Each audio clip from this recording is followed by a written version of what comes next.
these nerfs are like the worst possible nerfs they could have done. Like they have no clue what they're doing. It's called Goon creep. It's not power creep. It's Goon creep. Goon creep. Cloak and Dagger gets buffed because of skins. The fact that the matchmaking itself rewards individual performance in the earlier ranks rather than team performance is the dumbest thing I can think of. The hit scans, there's a certain island. Okay, I'm not gonna say which island, but you guys know what island I'm talking about, okay? They just fucking buffed Jean and Star-Lord a patch ago. When they buffed these characters, they were S and A tier. And now they're back to fucking nerfing him. We really do need to get some support players. That's awful. And I'm trying to be a support Niv, and I'm like, yeah, fuck them. What's up, guys, and welcome to a brand new Clear Comms episode. The Season 8.5 patch notes just dropped, so we're really excited to talk about it. And today, we're actually joined by two special guests. First guest, Nerfpool, famous yapper and known content creator. Thank you for coming on, Nerfpool. And Thank you for having me. I think I've seen some of his movies. Oh, yeah? Let's not talk about that. That's legal reasons. Ryan Reynolds is a very nice guy. Allegedly. And then for our second guest, for the first time on the pod, we're bringing known rage baiter and streamer, content creator, Imperator. What's up, man? How you doing? What's up? How are you guys doing? Glad to be here for the first time.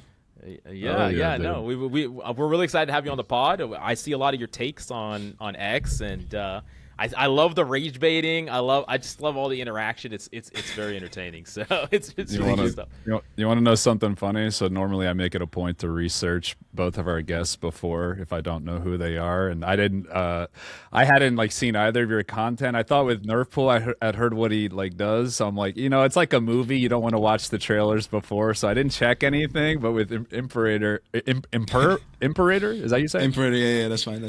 I went to your YouTube channel and you have this video where your head is shaved and you're just doing like a Christmas special. Oh, don't worry about that. That's like let's just and I was watching. I'm like, all right, what you gotta do for content. Yeah, it was funny because I did literally the exact same thing before, so I thought it was. Great minds think alike, bro. Great minds think alike. Absolutely. all Wait, you would take me? Yes. Yeah. I knew it. I could tell. All the content I've seen of Imp was you just mogging. You're like mogging everybody. Quackly, you're mogging Necros. It's great. Shit. It's good shit. Yeah. But yeah, so we just got a new patch, and what we're gonna do is we're gonna go through just the changes, and everyone can give their general thoughts on the changes. But before we get to that, I want to hear, starting with you, Imp. Can I call you Imp? Is that you can call me Imp. okay? I'm just making sure. Kind of feels fucked up. How do you feel about Season 8? Like, what's your overall thoughts on Season 8? The current season we're in, right? Yeah. I have 80 games played max. I was today I wasn't even playing Rivals. Last week I'm not even playing Rivals unless it's for scrims for MRC. I'm just running World of Warcraft keys with Necros and others. I'm not even touching the game. As a tank player, this is the worst season of my life. I was vividly enjoying playing Strange, and then Devil Dinosaur comes out, pick or ban. Good luck playing any shield tank in the Devil Dinosaur. Just super boring, overtuned trash. So as a tank player, it's really unfun. So the only games I had fun with was playing Flank Luna. That's the only thing I had fun with. Flank Luna. Okay, gotcha. Another villain created. Do you think it's purely because of Devil Dino that is the unfun meta, or do you think there's other factors involved as well? There was we had to deal with Gambit being pick or ban, right? And for the Gambit dodging nerfs, successfully evading nerfs for 6 seasons, right? That's I can deal with that. But then they released Devil Dinosaur, which is you either build 4 heroes around Devil Dinosaur, or you will just lose the mirror, or you just waste a ban on it and the enemy gets a Black Cat or Daredevil player and you don't have one. Gotcha. So you will you say that Season 8 is the worst season for you, of all time? Do you think it's your least favorite? Ooh, okay, no, my least favorite is 1.5 with Torch Ultron meta, triple support Torch Ultron meta. That was the worst. Okay. Gotcha. Okay, that makes sense. Yeah, just this is non-interactive garbage, right? Stuff that as tank players we just can't do anything about, right? That makes sense. Yeah. What about you, Nerfpool? How do you feel about 8.0? Awful. Completely awful. So for me, and just for reference, I play in the lower ranks, right? You guys are really good at the game, and I haven't gotten the time to do that. Maybe Coach can hook me up with some sweet coaching, and then I'll be able to. But I got you. Plugged you there. You got to admit that I Wait. did plug you. Which coach? That's a lot of The one, yeah, I don't know. You guys need to come up with better names, but Yeah. the one that does the coachings. But ever since they messed with the ult charge, the lower ranks have been a complete dumpster fire because it revealed that neutral is more important than necessary. So now these people can't press a little button and then add value. So now even more feeding is happening, even more frustration is happening, and they just can't figure out how to kite and do all the basic things that you're supposed to do. So yeah, I'm also a tank player. I'm a Captain America tank player, which is even more unfortunate in the lower ranks. It's crazy And that I it's got been- y'all both in the dark, and I still just got 2 tank mains. Like, chat, like the comments always get pissed at us for never having any support players, and I was just like, all right, well, they just don't exist. I don't know.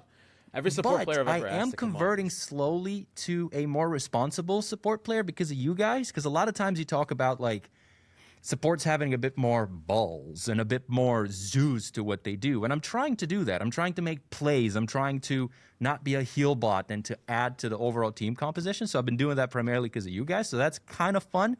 But tank has been awful in the last couple of seasons. So it's been rough.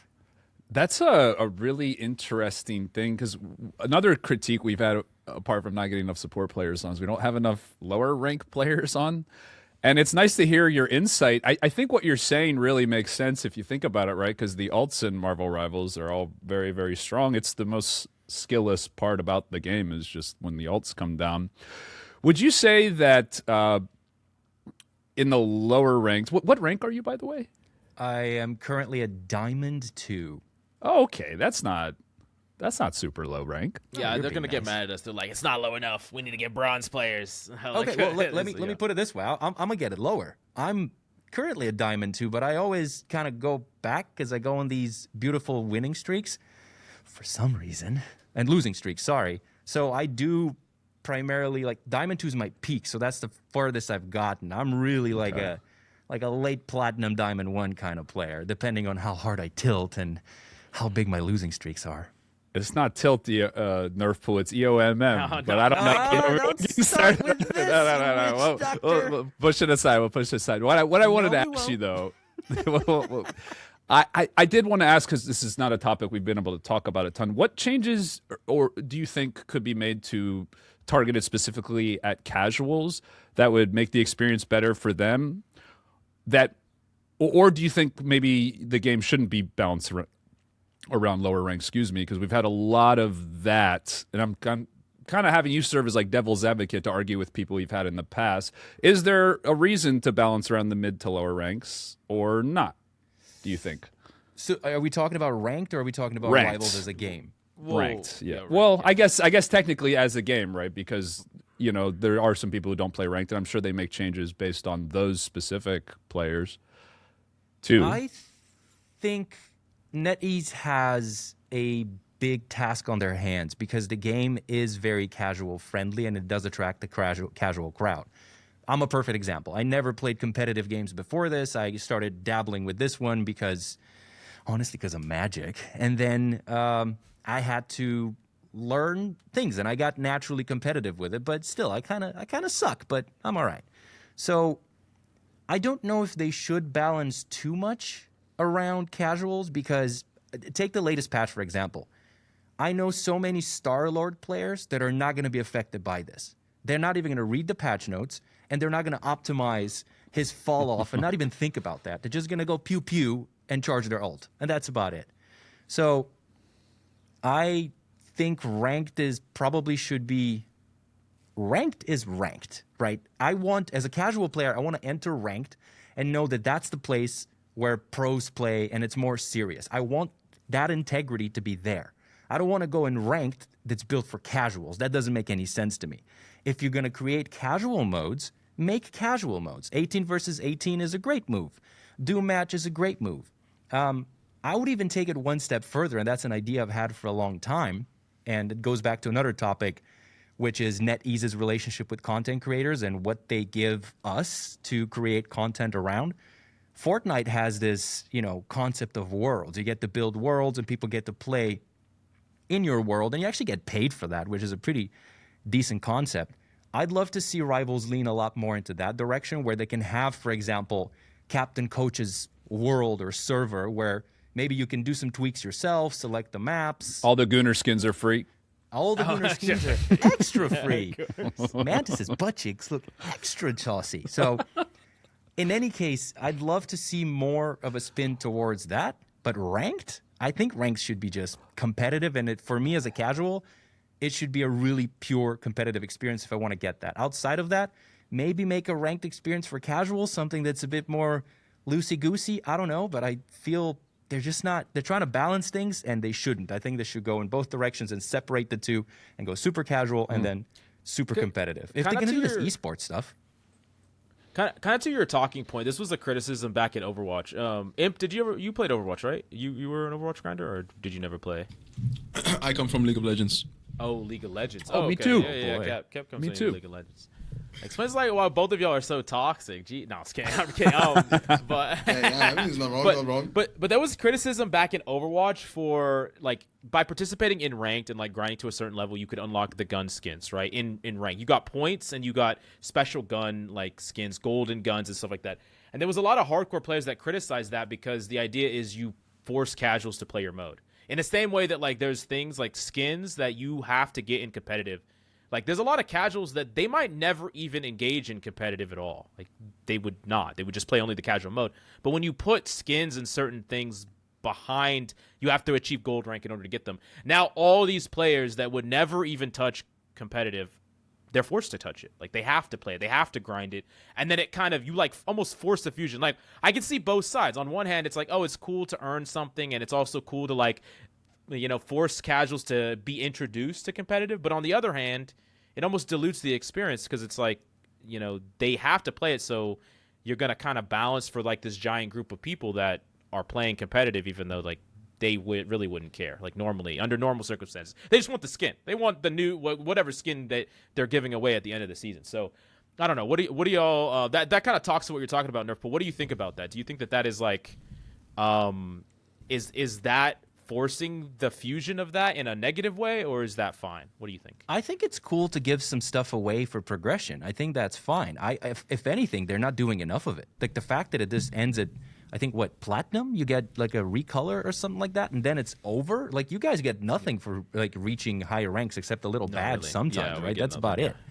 So like pros also need some kind of cosmetics or something to show for it. Like it's you can't just say it. So I'd say it's cool, but what I would say personally from my experience in Rivals, they've done a really bad job at teaching me the fundamentals of the game. Like the fact that the matchmaking itself rewards performance, individual performance in the earlier ranks, rather than team performance is the dumbest thing I can think of. I didn't realize that until they came out with that little hand wavy video that they talked about. And you're teaching essentially the Moon Knight that he should spam damage and hit the stats that show up on tab, which is, now I'm learning, that's not the fucking game. It's not about that whatsoever. It's treated like a phone game, Mills, is what it is. Like, if you really think about it, like stat tracking and all that, like go up. Like, really, if they had like a solid tutorial, I feel like that kind of taught you how hero shooters are played, more or less. We ran into these same problems. Sorry to cut you off. We ran into these same good. problems in Overwatch because of, at the beginning of Overwatch, there was the medal system, whereas like you got gold, silver, or bronze depending on how you ranked in certain set categories. So like if you had gold damage or like gold limbs, like the most limbs on your team. So like someone would be playing like shit and they'd say like, "Oh, I have gold damage." Like that, like none of what you say matters because I have gold damage, and it's like, no, like that doesn't fucking matter. But we're seeing the same problem here where it's like, oh, I have SVP, I have Ace. Like, fuck you, I have Ace. It's like, motherfucker, you just like has been farming on Moon Knight. like there's no. What do you think, Coach? Do you think that they should like maybe try to teach people things inside the game, have like more tutorials, like 101 fundamental, take space, or do you think it's better that people figure that out? I had a little experience, and Imp, I'm gonna pull you into this. Like, so so with League of Legends, like damage in League of Legends like actually matters. Like you we both know because that damage sticks. There's not just ridiculous amounts of sustain. So they almost kind of like trick you into thinking you're playing good a lot with the performance system and like the stats. How much do you think they matter? Do you think like a tutorial could be good for the game to kind of teach like new players how to play so they wouldn't maybe have to balance around lower ranks? Ooh. Like, where would you start with all that? See, like, okay, so like NetEase is Chinese, right? Like, China is one of the most advanced countries when it comes to AI. Okay, I think they should literally have like an AI system for, and instead of like this basic like AI versus human battles where you're like playing as like obvious like robots, right? Even the hard mode robots are like silver at max at best. You should have a self-learning AI that learns from data harvested from players from across all ranks, and you can play against those in their respective ranks the way they play. You can have a self-learning bot that generates its gameplay through player data. So like it can literally steal the way high elo players play, like a self-learning bot. And the longer time goes on, the better it gets, the higher you can up the difficulty. It's like those chess bots, you know? You can have it for rivals as well.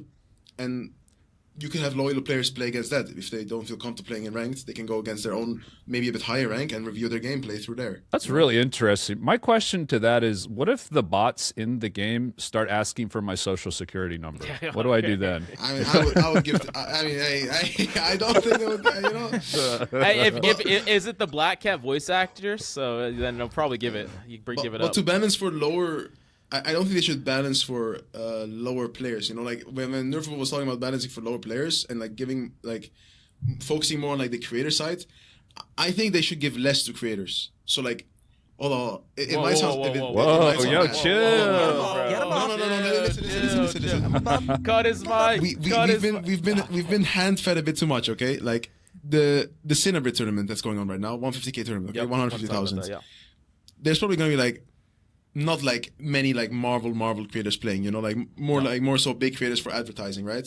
But the best advertisement a game can get is word of mouth, right? So what if instead of investing like hundreds of thousands into these tournaments, we invest hundreds of thousands into a new balance team, and this balance team acts for balancing from Celestial and above, and then you have balancing for Grandmaster and below, right? And when you have a balancing team for Celestial and above that listens to like Celestial and above players and gathers actual like high elo players' opinions, you can balance for that section of the game, and you have a separate balancing team for the people that want to have fun, you know. And then when you start having a healthy balancing team, people start saying, "Yo, I'm actually enjoying Rivals Rank." Because like every time I go into a VC with my friends that don't play Rivals, they're like, "Oh, you're still playing that game? You're still playing that game that has like terrible matchmaking or like terrible balancing." Word of mouth, if you start saying, "No, they actually have like two different balancing teams. The balancing is actually so much better in high elo," you actually start getting people to play the game again for the people that quit the game because of bad balancing or bad matchmaking. Because having a new team, new members that focus on the game helps the game's health itself. Well, Yeah. so I'll give you a couple things there as well. I agree. I think something like that needs to exist. In terms of tutorials, just a quick one. A game that I got really into was UFC 5. And UFC 5 did a really cool thing where they actually included in-game tutorials by the content creators that do educational content to begin with. So they actually had a really interesting creator program with the creators where they kind of got the 5-6 people that are really great at this, and then embedded that within the actual onboarding experience, which was, I think, pretty cool because a lot of guys do a lot of cool stuff here, and I've personally learned all of everything that I know about this game through content creators. I learned nothing from Rivals, so I'd like to see something like that. That'd be really Rivals cool. has this. Rivals has this, but like in a bit of a different way. That's like you guys. They'll probably don't, like, you maybe have heard of the word, but like it's so poorly advertised that like not many people know of it. In the Rivals Discord server, those coaches exist. They're called Pathfinders. Coach, have you heard of those? yeah, I'm a Pathfinder. There's a special role in the Marvel Rivals yeah. Discord. It's called a exists, yeah. Pathfinder role. You can apply for it if you're a coach or like a high elo player. You want to help lower elo players. You can apply for a Pathfinder role, and that role has like you can host what do you call those Discord things? Discord meetings or something? Yeah. Discord those stages. You know where you have a stage and you can like do VOD reviews or like help players, but it's like not that advertised.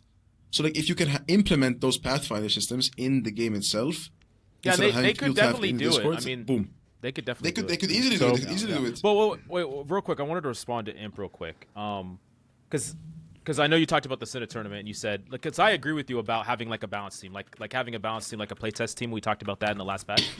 But I don't really like this framing that it's like we're wasting money on this tournament so that we should spend the money here instead. When like you gotta understand, like, NetEase is like printing money. Like, there's like mountains of cash. There's never a oh, should we spend the cash here or there? No. They come out with a summer scan and they just made $1 billion. Like, they have as much money. They could host like 100 tournaments and they could still make a playtest team. You know what I'm saying? Like, there's no limit to this amount of money. And like, one of the things I think about a lot is perspectives of the casual matter, like you said. Like, people say like a game's dog shit or whatever. A lot of times that doesn't actually mirror the reality of the game. It just mirrors like public sentiment. So like, there was times where like Overwatch was looked at so negatively for so long because of the PvE thing. Like, they didn't deliver on the PvE of the game. So like, casuals hated it. Like, I mean, it was like review bombed on Steam. And even when the competitive players like started to like it again, like they implemented changes and they fixed a lot of stuff, no one cared. So like, I think when they run big tournaments like this with someone like Senna and they're trying to get like all these casual people in, they're mostly just trying to change their perception. It's like a big advertisement is all it is. That's mainly why there's not going to be a lot of Rivals creators in the tournament in the first place, is because it's like, it's an advertisement for normies, non-competitive people that play Rivals. It's like, it's literally just an ad. They're paying $150 for an ad. Is what they're doing. And that's actually a cheap ad when they're like running ads on like TikTok, and they're probably spending way more than that on like random ads. Like, to be honest with you. Yeah, I agree about like the public opinion, right? Like, do you guys remember the XQC tournament? XQC tournament with like the big XQC, okay, season 1 when XQC was still playing the game. Yeah, it was like a big XQC tournament, 200k XQC tournament. Okay. Yeah. Was the game was insanely fun in season 1, if you remember, Coach. Every hero was like fun to play and it was fun to watch and it was new, right? Yeah. Do you think it's a better return on investment to invest big money into tournaments back then or into tournaments now? Because the public, you're trying to change the public opinion, right? But because there is a lack of balancing, lack of proper matchmaking, do you think the public perception is going to be better back then or better now? Because now, if you like show someone the game, it's gonna be like triple support slope, and like there's gonna be people like complaining about it. Oh, they have triple support. That and that. It's hard to like make the game look as good as it was back then. You know, the problem like, you have is, like, to fix the root first. Like, a lot of those issues, like a lot of the issues we're dealing with today, they existed back then. We just didn't give a shit. Like, we didn't like triple support was broken in season 1. Like, it was 100% broken in season 1. Like, Luna Loki was broken in season 1. Like, but like we didn't really care. Luna Loki, we weren't like hyper optimized like we are today. And like, I think that they're mostly just trying to show it to new audiences that don't really have, like, they just want to show like, oh look, it's a fucking dinosaur, let's play the game. Yeah, I do understand what you're saying, but like, I don't really think that hyper balancing the game is going to change the minds of casuals or like people that aren't like, it's gonna make us happy.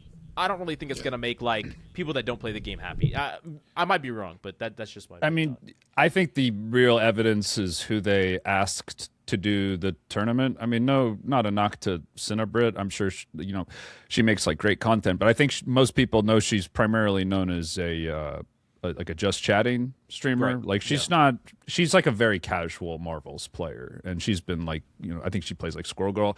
So I think like her hosting the tournament is obviously like a commitment to try to get new players in, which when they see the game imp, like, they're not gonna know what's like. They're just gonna be like, "Ha, fun tourney," and I think that's kind of that's kind of the point. They're spending money to attract a casual crowd. Yeah. But you look at this patch, right, and there's some changes that are clearly directed at the higher ranks. And I wanted to touch back on something Nerfpool said real quick before we move on, which was, you guys said you wanted separate balancing for the higher ranks and the lower ranks. What would be your like response to the people who say that would split the player base?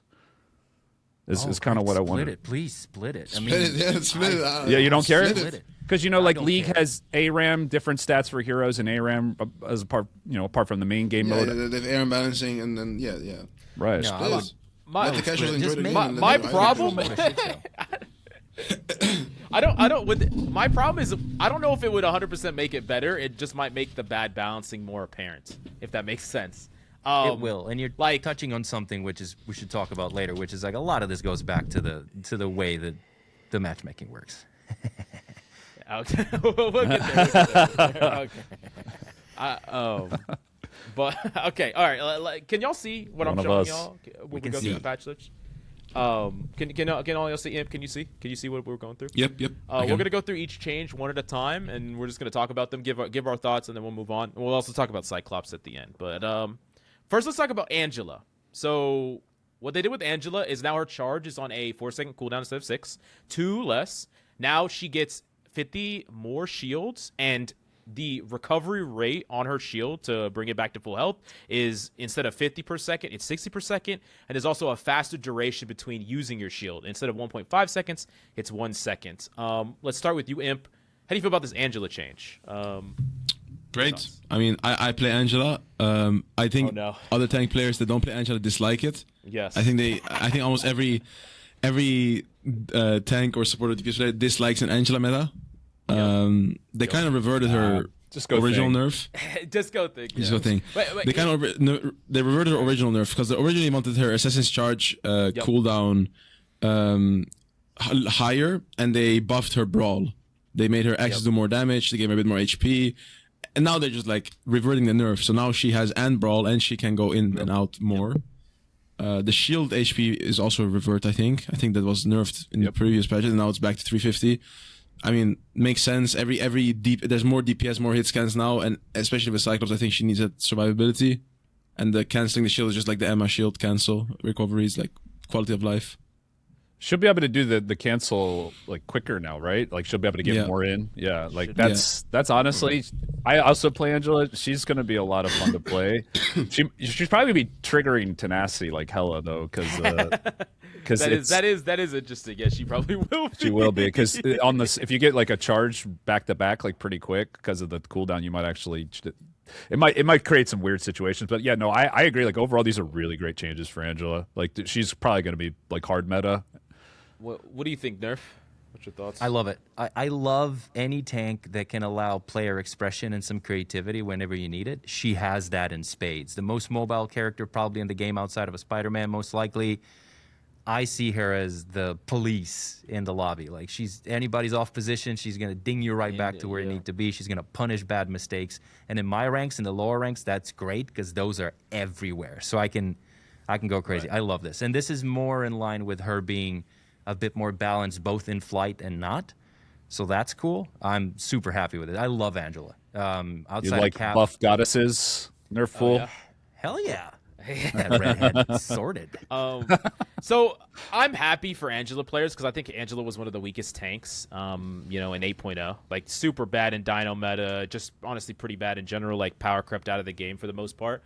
I will say that Angela falls into a similar category of tank that Emma has been in the past, and Dino does to an extent, where like it's an anti-tank tank, or she feels a lot like an anti-tank tank. Like there are certain matchups that feel completely miserable to play into Angela.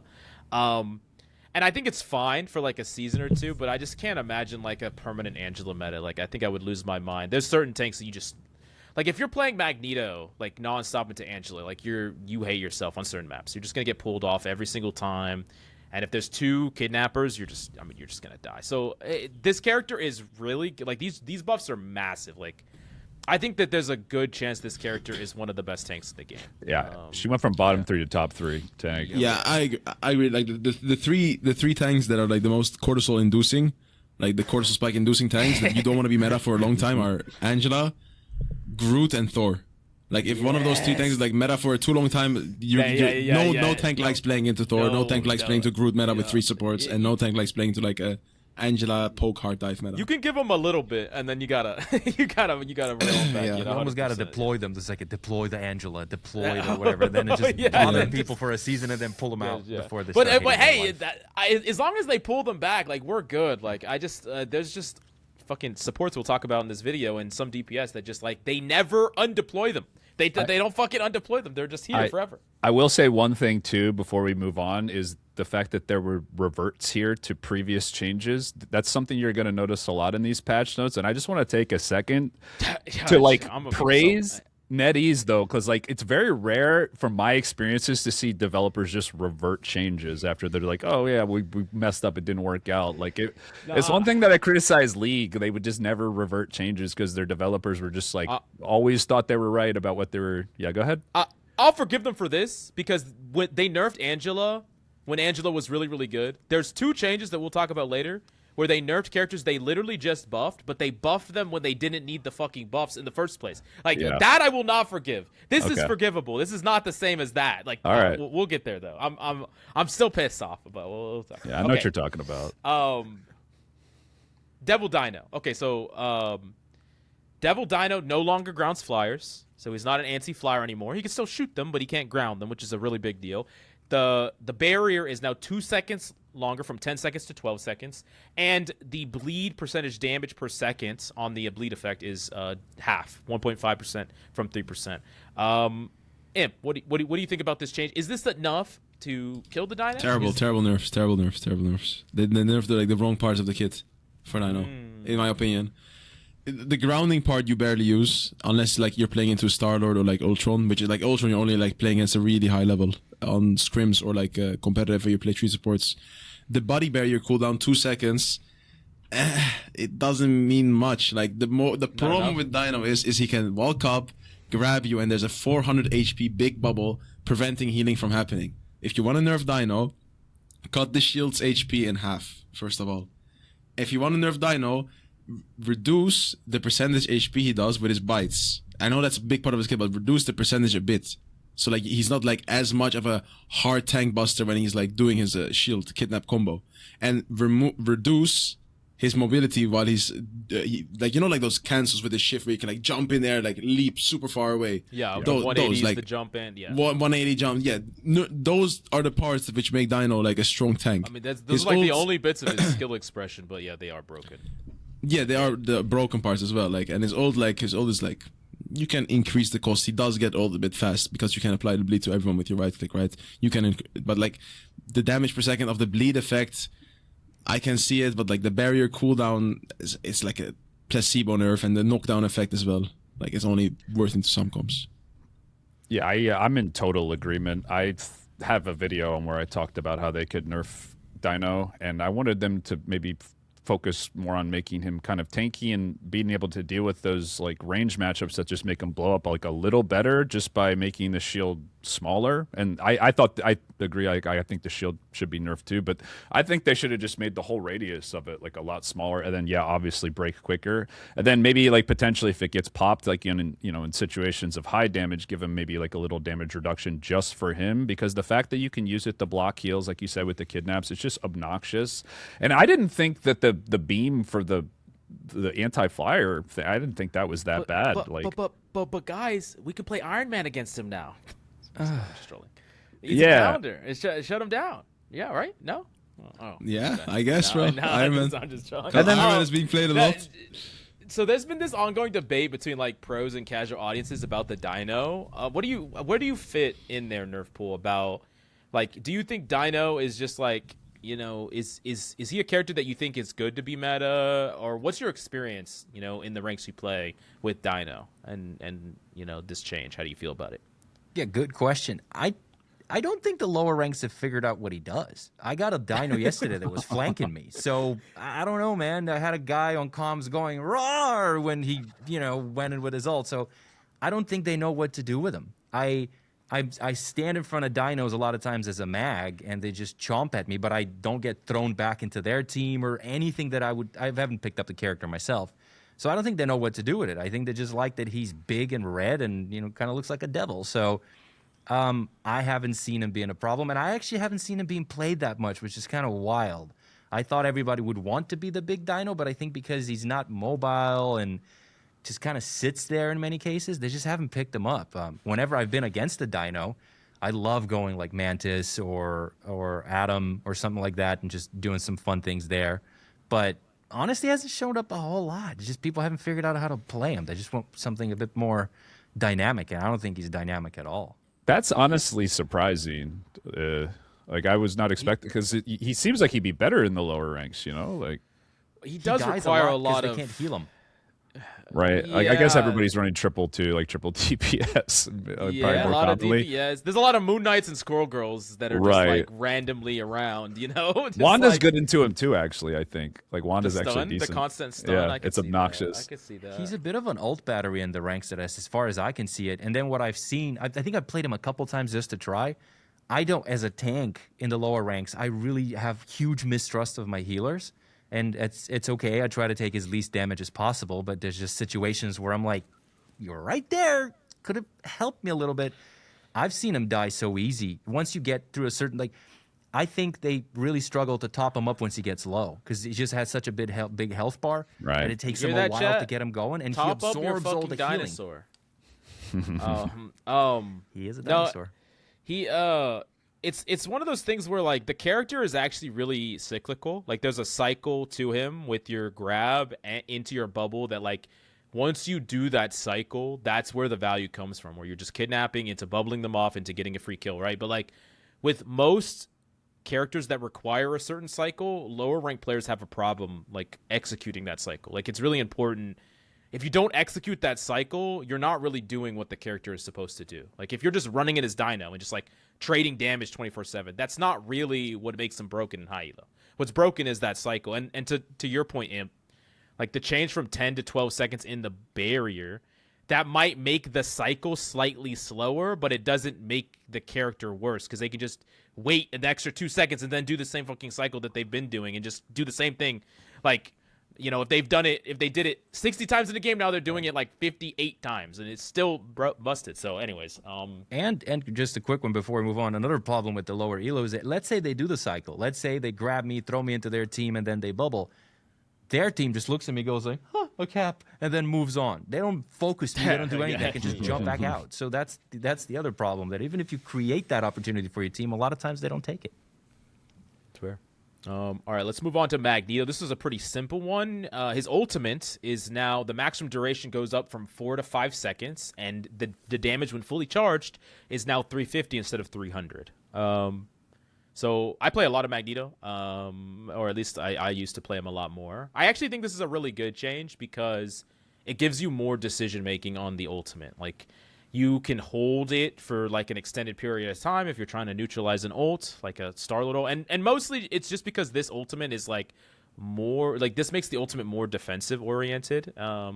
But what do you think? What do you think, Cap? How do you feel about this change? Do you think? No, I agree. I was kind of back and forth about this one when I was thinking about it. It's like Mag's ult is probably the best part about his kit, but you really look at it and you can kind of view this almost as like a buff for the like lower rank mags, I would say, because yeah, it gives him like more freedom to hold it. But and like in higher ranks, if you hold it that long, most people are just going to find cover anyway. So it's like you're not really going to get the max value in a lot of situations. But yeah, I like what you said where it's encouraging people to use it defensively. Like I get that. I totally get that. And I think that to me is like the sign of a good change because you get more options and it doesn't necessarily make him feel any more overpowered to go against. It's just like you have to respect it more.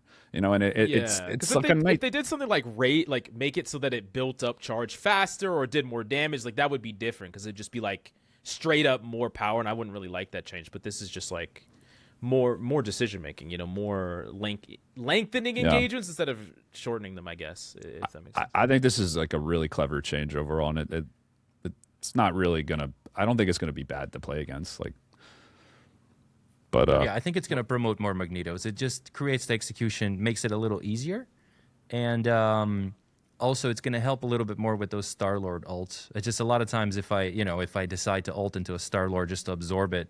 It does run out pretty quickly, so this will help. But I play Magneto a lot. I think other than Cap, he's the only one that I'm almost a champion with. I love him. This is great. Like it took a while to get the timing of the ult and the mechanics of the ult. This is going to make it a little bit easier. This is similar to what they did with Magic's dash recently, where you could just kind of hit it a lot more consistently. I love it. And any good change to Mag is good. Also a bit more mind games too. You got like more time and stuff. Right. Yep. What do you think? If you have any thoughts? I think the ult change is great. Usually, like supports think they're in danger when it's a Maggle because they're like usually like lower HP compared to some DPSs. But like when you have the Maggle that can like go up like higher, even some DPS with overshield are gonna get like one shot. So like depending on the situation, you might want to like ult the DPS instead of the support that's in their support ult. You know, like depending on like which ults are up for the next fight. You know, so I think it's actually increasing like the skill ceiling of Mag by giving his ult more decision making. Nice. Yeah. I like that. Okay, so Rogue. So this is like a two-part change because first we have to talk about Rogue directly getting changed, where now her dash ability that is also the suck ability, that is down from 14 seconds to 12 seconds. Her defensive stance, the energy that is consumed when she's using her defensive stance goes down from 60 per second to 50, so she can have her defensive stance up longer. And then the conversion rate, which is like how much damage she absorbs so that she can punch back for like big chunks of damage, that's up 20% from 35 to 55%. So it's that change combined with the team up change, which is basically her team up with Gambit is going to be far weaker. 1% less on instead of 3%, it's down to 2% for the percentage damage dealt. But the big change is the spell field healing is down from 55 to 25 flat. So this team up is not going to make her anywhere near as strong. It's not going to give her crazy amounts of healing or teammates near her. And like basically this change overall is kind of what some people have been asking for, which is a change of her power away from the team up and into her base kit. What do you think, Ip? What do you think about this this rogue change? See, I think the average player would say Rogue is dead. But like I play with Cringe Alarm on a team for MRC, and I think Cringe Alarm would say this is a buff. I think Cringe Alarm would say this is a buff to Rogue, even with the Gambit, because now not only does she get like how do you say it, like she like gets like she can dive like without Gambit, like she doesn't need Gambit as much anymore. But even with Gambit, the team up didn't change much, because the way we play it in a very hard dive comp, we don't really care about the healing. Like the damage is down by 1%, right? But now this makes it so that like you can engage first as Rogue. You can engage first as Rogue, because you'll have your cooldown up faster again, the Fatal Attraction, right? But the energy conversion is 55% now. So like if they're attacking you first, you're gonna get your fully charged up right click out faster with the Gambit team up included, you know? So I think that's like with a well coordinated dive and Rogue engaging first, I think this is gonna be better. Yeah, I think it's better overall too. I mean, plus should just be able to pick her more. I mean, that's the kind of the big one. Right. Yeah. Yeah, no, I like how they're kind of leaning into like the unique parts about Rogue too, and the way they're buffing there, because this is the second time they've actually buffed the shield reflect damage, and it's actually it's cool. Yeah, it's going to encourage you to like dive and like use it as part of your combos, which is like I'm going to probably be playing Rogue. It's going to be a lot of fun trying this out. Yeah, it's awesome to. Oh, go on. Sorry about that. No, the only thing is anything that improves their neutral and makes her not so dependent on the team up will be great. And I really like using that counterpunch thing. I think reversing the damage and throwing it back at somebody is great. I would even bump the damage up a little bit so it feels a bit more impactful. Maybe I don't know what that's going to do to the character, but I think this is great. You just got to run it down more, take more damage with it. Hell yeah! Dive into our whole team. Yeah, I like the whole aspect that it's like. It's something that is used like it punishes enemies for hitting it, like for actually shooting it. For like I like that concept. It kind of reminds me of Doomfist in Overwatch, where there was like a powered block that could like be built up if enemies did a certain amount of damage. I like that whole concept, and yeah, I think this is good. In general, I hate characters that are super reliant on a team up too, to see any play, which kind of was Rogue. Rogue was probably like one of the worst tanks without the team up before this. You realize she's gonna be able to one-shot people with this, right? Yeah, most likely, yeah. Should be, 55%. Rogue was what, like 600 health? That's 300 health. Plus, like any damage amps, like you could literally one-shot people with this. It's insane. It's an insane buff. Like, and people, and people in rank, when you dive, they'll just hit you right away. Like, they won't think twice about it. So, like, you're gonna actually have to consider like whether or not you're gonna hit the Rogue, and like make sure you get away before you start hitting, or else she's just gonna pop your support. Like I think Rogue's gonna be busted with this. I think she'll be like S tier. Okay. Yeah. Okay, but this is the only Vanguard changes. Real quick, is there any changes that you wish were included here? Any Vanguard changes you wish were included here?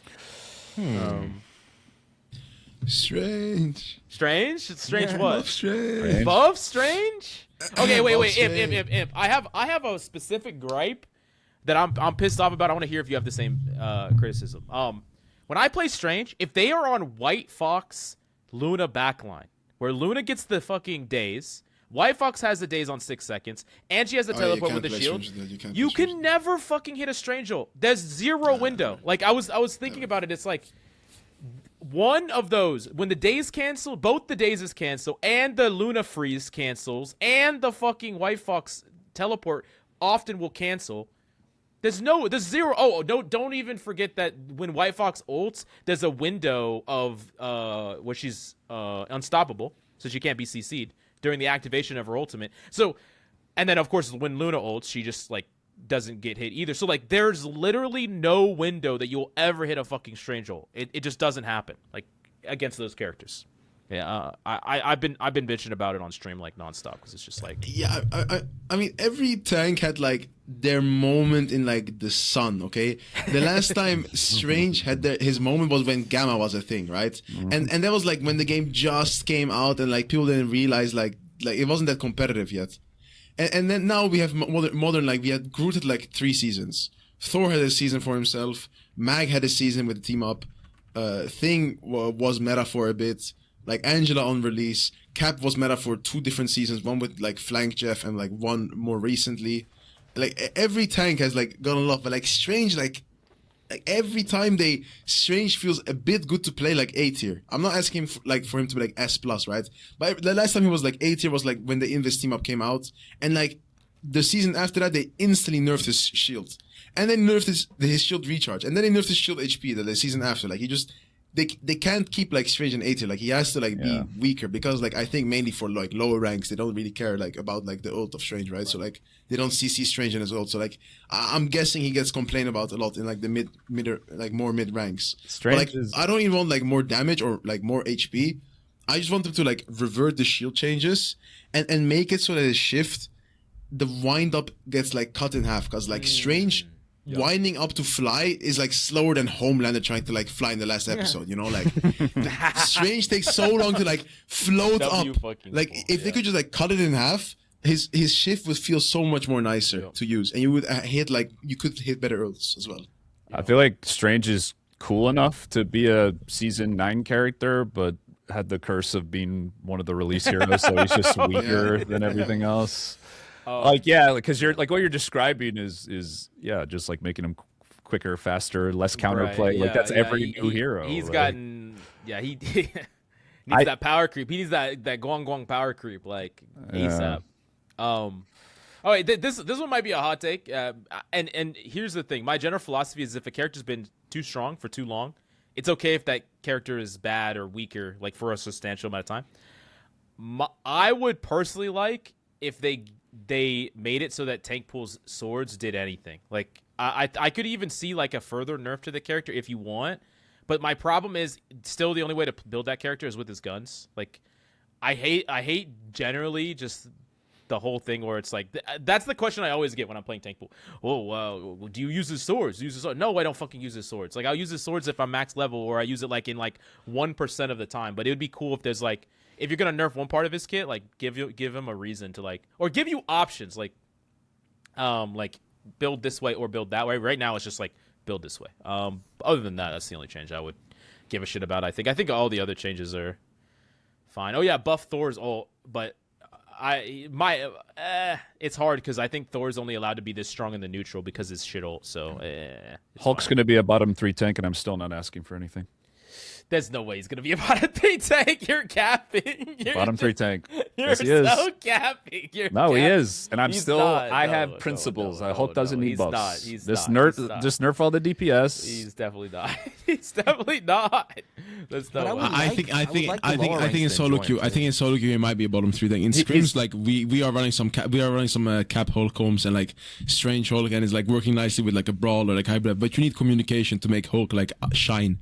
You need good communication with your team, and in solo queue, you're not gonna find that communication. I think in solo queue, like only like the lifeless, like you have to play Hulk like Spider-Man OTPs. You have to like be the day of Hulk, like you have to like thousands of hours, and like you make one mistake, you fuck up your entire shit, you die. Like you have to like have like a perfect like comp to play Hulk against, and like hope like the enemy supports like are like a bit brain dead to make Hulk like not like a bottom 3 tank. Cause like. You can just play swap Dino, just play Emma, just play just counter swap. Like Hulk's ass mills. I'm telling you, he's bottom 3 tank right now. After this patch, I don't think I is can agree. Angela I don't think I Bus- can agree. I mean, like, once you get into the elos where like everyone is like going super tryhard with like triple support and like bullshit, there's like a whole bunch of tanks that just don't work. Like, I think Thor is in the same category. Like, when people are just like hyper optimized playing like Dino, Emma, like all the like the hyper like meta characters, like. I think Thor's bottom 3 too. By the way, is that why you're disagreeing? Is because I'm saying Thor's not? I think Thor's also bottom. It's probably Hulk, Thor, Angela. They suffer from right the now. same problem. Like, they suffer from the same problem, which is like they just die. Like, they just literally blow up. When people like shoot you, you just die. Right? That's a pretty big problem for it. Yeah. It's a pretty big problem. Yeah, no. Like, I agree with that. It's like, it's just hard. I don't know. Tanks are hard for me because like I think we kind of all agree that like Penny is like super niche, but then there's like fucking a Penny player like rank 1 right Penny's now. OP. That character's OP. But like they don't really fit in the meta, but they just like can kind of work. Like I don't even know how to process that character. But Any changes to Nerfpool? How you feel about Cap right now? I mean, look, you guys brought up something which is very true, which is certain tanks are just so difficult to play and enjoy in solo queue, which is where I typically live. I don't duo.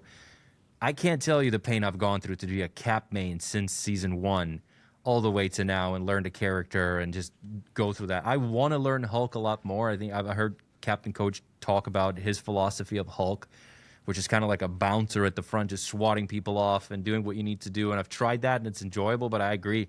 It's super dependable on your team, and my teams are a little special. So I'd love to pick them up and play them, but it feels like I'm throwing. You know what I mean? It just... And it's a high skill ceiling character, and no one works with you, and comms are impossible in solo queue and in lower ranks. So it's just like I might as well just play Magneto and nut on Cloak and Dagger's forehead with a ult. So Yeah. Hulk is really bad in the lower ranks, and then he's really bad in like the highest ranks. He's really good in like the upper middle ranks. Right. That's like where Hulk's like good, where people actually communicate but don't just like know how to hard counter you. right. But I like what like there are some comps like with Hulk specifically where you could just pick and like it's really really good, and that's such a like kind of why I want stacking again. So I could people of all mains of different heroes could start just playing whatever comp they want and getting it together. But triple stack. All right, let's move on to the duels. There's a lot to talk about here. I'm not gonna lie, this is gonna be really hard for those of you who are listening at home. So the first character we're gonna talk about is Black Cat. If you can't see the screen, I'm gonna try to summarize these changes in the best way I can. But there is a lot of fucking changes to Black Cat.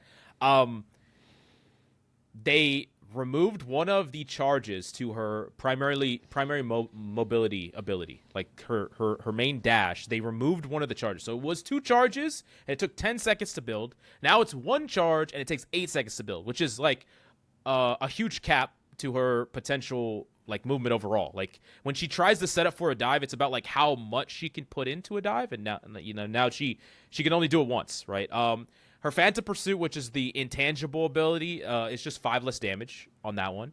A lot of her fortune abilities cost more. The crystal, the ring, the fish, they're all 300. The fortune cost for the orb, the flame orb that lets them see things, that is 300, which is from 100 to 300, and now it can't reveal things behind objects. So like I mean, like a whole bunch of these are just like completely useless or very difficult to buy. And then the ultimate, now the dash distance goes down from 60 meters to 40 meters. It doesn't completely reset. Now it adds 3 seconds onto the remaining time, but there is a maximum of 10 seconds, so it cannot go forever. So you're not going to see those infinite lasting Black Cat kills. Right. Yeah. Also, the second hit damage on the ultimate, the percentage damage got removed. So now you're not doing 180 damage to 600 HP tanks anymore. You're only doing 100 during the ultimate with that second, the 2 slashes. Which is one of the problems also with her ultimate, because not only because she can continue the whole thing, but she could just literally just kill tanks. Yeah. I mean, I'm sure each of y'all best. have... Yeah, this is the best change for. There's a lot, but this is the best part right You're here. also getting less fortune from 3 to 200. So she can't completely run through your team. If she is running through your team with her ultimate, like a tank can get in the way, and like we're not going to just die to her. Like if we have full HP and all of our cooldowns, like we would legitimately just die to this fucking hero in her ultimate because of her percentage damage. I was tuning into Lightstream. He talked about it a lot. Like the orb, which is like the thing you use to see through walls. It's like hard to even justify buying that anymore. I mean, you can't use it through walls anymore. And so it's like you have to put it in the open. It costs 300, which is a lot, and people can just shoot it. So like it's hard. It's just hard to justify. Like this is probably one of the most severe nerfs to a character that I think we've ever seen. Like this takes a character. Like this is a huge. They nerfed her in many ways, all over the place. How do you feel? How do you feel about Captain Coach? What are you thinking? Well, I was seeing a lot of complaints about the way they went about nerfing her because you're lowering the skill ceiling. But I do think the way they're changing her, I mean, I don't play her. I'm just kind of trying to give my best interpretation of it is like you'll actually have to make a choice now when you're spending your coins. But it seems like they balance the coins in such a way where the choice is going to be obvious most of the time, so it's not going to really be a choice. And I think that's the issue. I might be wrong, but obviously the character needed nerfs. I do like what they did with the ultimate, the cost and everything. And then the double dash too, I think was also good. But everything else, I'm probably not the right person to ask. But overall, I mean, like obviously she needed nerfs. I think she'll probably be balanced. Actually, what do you think, Imp? What are your thoughts on it? See, as someone who is well versed in the flankly blessed universe, as I have a few friends who like to play Black Cat, these nerfs are like the worst possible nerfs they could have done. Like they have no clue what they're doing. Right. Like I'm sorry, like they didn't take any. They took away skill expression from Black Cat. Okay, let me tell you why. Yep. The how do I say this? The eight's part of Black Cat isn't like her having 2 dashes, or okay, her damage on the ult might be a bit overtuned, but her annoying part is that she's able to infinitely go into the shop and use invisibility and iframes. Iframes. Yeah. Do you guys see that nerfed? No. It's still a thing. I mean, she can still go invisibility without cooldown. The shop there's no cooldown. Which ability is the invisibility? Isn't it the Which one of these? I thought, yeah, I never knew the names. I assume the cost went up for that. I'm pretty sure that's one of the ones that the cost. Chernobog's Crystal is like, I don't bring up Zona as the TP. Mentofish is like the grounded. Yeah, let's execution about the shop. It Let's about the just shop. disappears. It just makes no sense. Helm of Hades. It's Helm of Hades. Helm of Hades. Yeah, so Helm of Hades hasn't gotten changed. You can still go infinitely invisible. The iframes, which one is that? The ones that give you iframes? Yeah, that's an ability that hasn't not gotten. It's 5 less damage. It's 5 less damage. Yeah, here. Yeah, so she can still go invisible permanently without a cooldown. So that skillless part is still overtuned. They decided to nerf her actual skill expression, which is having 2 dashes and relying on your movement. And they just killed like a big part of her kit. See, like if you want to actually nerf Black Cat, make it so that the iframe dash doesn't give any gold back. It costs 300 instead of 150 and increases cooldown a bit. Make it so that when you buy an item from the shop, your shop goes on a cooldown and you can't instantly go back to the shop to go invisible again and again and again. Make it so that don't take the walls of the orb, like the wall hacks of the orb, but instead make the orb more expensive and put the orb on a 15-second or 10-second cooldown. Like, don't take away skill expression and decision making. Just make it so that it's more risk, but you get the same reward. Well, instead of like actually killing a hero. Wouldn't like removing the 2 dashes though force you to use your coins on like other mobility? So I think there is that's a huge nerf. Removing a dash is a massive nerf. It's huge. Wouldn't you say that you just have to like you're kind of like forced in the way you have to use your abilities now a bit more, Imp? Like you're more limited. Like I think there's still skill expression there. You're more limited in your kit. Like you're more limited in your kit. Like you have to like rely way more on the shop now, and like the shop, they're forcing you to like use the invisibility more and like use the iframes, like which is like a more skillless expression. Like there's not much skill expression, like spamming the shop and going invisible and like using your iframes. Like it's cooler to like go in dash and like use your like mobility and like I get what reward you're saying. people that like put like time into the kit. Yeah. Like if you want to nerf like Black Cat like first, like instead of like an entire like this is gonna be for an entire season. Like unless they do a hotfix, like instead of like doing like a manifesto of huge nerfs that are gonna kill a character, start little by little. So nerf the shop, add a cooldown, make the items that are broken, the invisibility, iframes, and like the wall hacks more expensive and give them a like slightly longer cooldown than the others. Start with that. see how our win rate goes. Is our win rate still dominant? Quick 1 week hotfix, boom. We're nerfing her damage on this and that. See, like we can't just instantly like I see cut her. I don't think I really agree with you, Imp. Like I do understand that like die players are mad. I know Light's mad. I know Necros is probably mad. Like people are mad. I like the opposite approach. I wish they would do this more, where they just fucking kill a character and then they can do the reverse, which is let's give them back things, let's add things, let's buff things, instead of the nickel and dime approach, which they've seemed to do with every fucking character. And then we'll talk about Gambit in a bit. That's what they've been doing with Gambit. They just keep slightly nerfing Gambit it. is different. But Gambit is different. No, Gambit is different. Gambit is He's different. not Gambit is different. But that's what you're asking for is small changes. No. What if it's not enough? Mom, What if it's Dad, not stop enough? fighting. No. Gambit is not different. No, Gambit is not different. Gambit is like Invisible Woman. Okay, Gambit is like Invisible Woman. Like Invisible I don't care Woman about was, skill disgustingly expression. broken. Like this character is disgustingly broken on live right now. Like completely disgustingly broken. Invis was disgustingly broken. What do they do with Invis? They give her self shield 50 less HP instead of nerfing her direct damage and direct healing.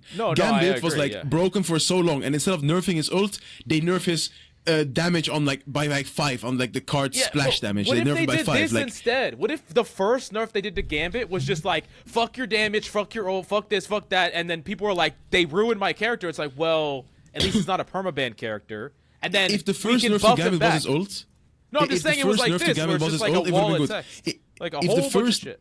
You don't need a wall of text for Gambit though. If the first nerf to Gambit was movement speed cut in half, damage boost cut in half, like if you cut his ult literally in half and make it cost more, then it would have been fine. Black Cat, they didn't target the most broken abilities. The most broken abilities are her shop infinite she's resets. Still really bad though. Like this really makes her a lot weaker. Yeah, this is bad, but like they made her bad in the wrong way. Like they made her bad Is she permaban or is she not permaban? Is she running my lobbies or is she not? Like I don't think like well, she's unplayable now. Yeah, like if you killed her shop, if you killed her shop, which was like the most annoying part because she like permanently goes invisible, then you force people to like play their kits more right. You can't fuck like if you have to like maybe save your dash instead of using both. Because you use both and use your infinite shop resets. But now you might have to save a dash to go out instead of having to like rely on your invisibility. Like now people just rely more on visibility, and it's like gonna be more annoying to kill a Black Cat. Like I agree, like the character needs like she's gonna be terrible, and they didn't nerf her in the right way. But I just think that it's better that they did this than like I don't fucking know. Like what if they only nerfed Phantom Pursuit by like instead of 75 they brought it down to 50? That's all they did. And it's like, oh yeah, y'all don't like the yeah, but this is why like I don't think that this. I think this is actually reasonable. What do you think, Captain Coach? How do you feel about this? Do you think? Do you think the way that they nerf things matter? Or do you think it's more important about the severity of the nerf? Like, what's your thoughts on it? Yeah, I mean, you don't want to encourage play styles that are annoying to go against. I mean, but it's at the same, like, okay, I mean, we're going to get to Daredevil here in a second. And I'd rather them, like you said, I'm kind of in your boat, Mills, like just nerf a hero, then figure it out. Because, the longer a hero's in the game, especially one as complex as this, people are going to continually get better. So yeah, I mean, like obviously, I think you want to keep skill expression in the game, though. Like obviously, I mean, so if a Black Cat player says that, or someone who plays with Black Cat, then I'm going to agree with Imp ultimately. But this character needed nerfs and needed nerfs now, so I'm kind of glad that we just don't have to worry about it for a little bit, because there's just so many other like busted characters right now. I guess if they're gonna miss the mark, no matter what, like if they're gonna either try to nerf it and then like nerf it wrong and like not the important things and the character's still really busted, or they like try to nerf it like this and they nerf it wrong and it just ruins the character's identity. I would rather this than that. Like I would rather this than what they did with the hotfix to Elsa. Like because remember when they hotfixed Elsa like a week after she came out and it just didn't do anything. The character was still busted. Like I just don't think we could run through another half season of I agree. This character just being permaban worthy. Just the nerfs clash the design of the character. The character, like I played it a lot, as much as I could, and as she came out, she's gonna feel completely different with this. It's almost like I'm pigeonholed down a specific way to play her. So from just a complete, I don't care about the numbers necessarily. I just care about the way that she feels. She was design-wise, I think, supposed to be a super creative character with lots of tools, teleports and going through walls and all that kind of stuff.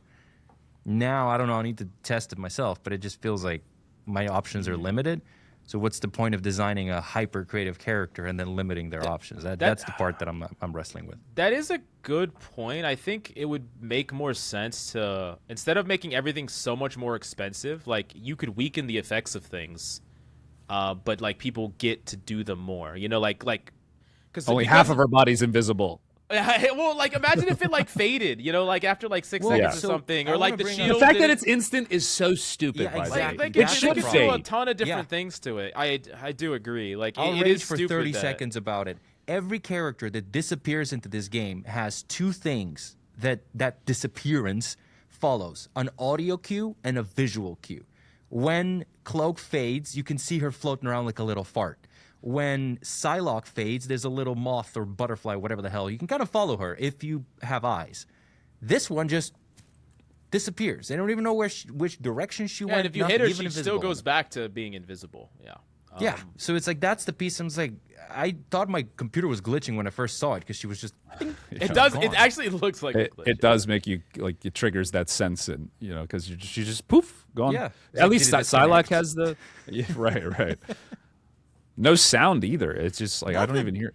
Yeah, maybe there is a sound. I don't know, but So I guess we'll see on this character whether or not they're gonna revert things if they're eventually buffer. Maybe they'll just like let a couple seasons pass by where people forget, and then they'll like just revert everything like they've been doing. I don't fucking know. I don't know. Or she's in the gulag right now. Then all of a sudden, one of the Black Cat players figures out some new way to play with her, like Bruce Wayne from like The Dark Knight Rises climbing out of the pit. Okay. Like one of the black. There's like all of a sudden there's a top 500 Black Cat.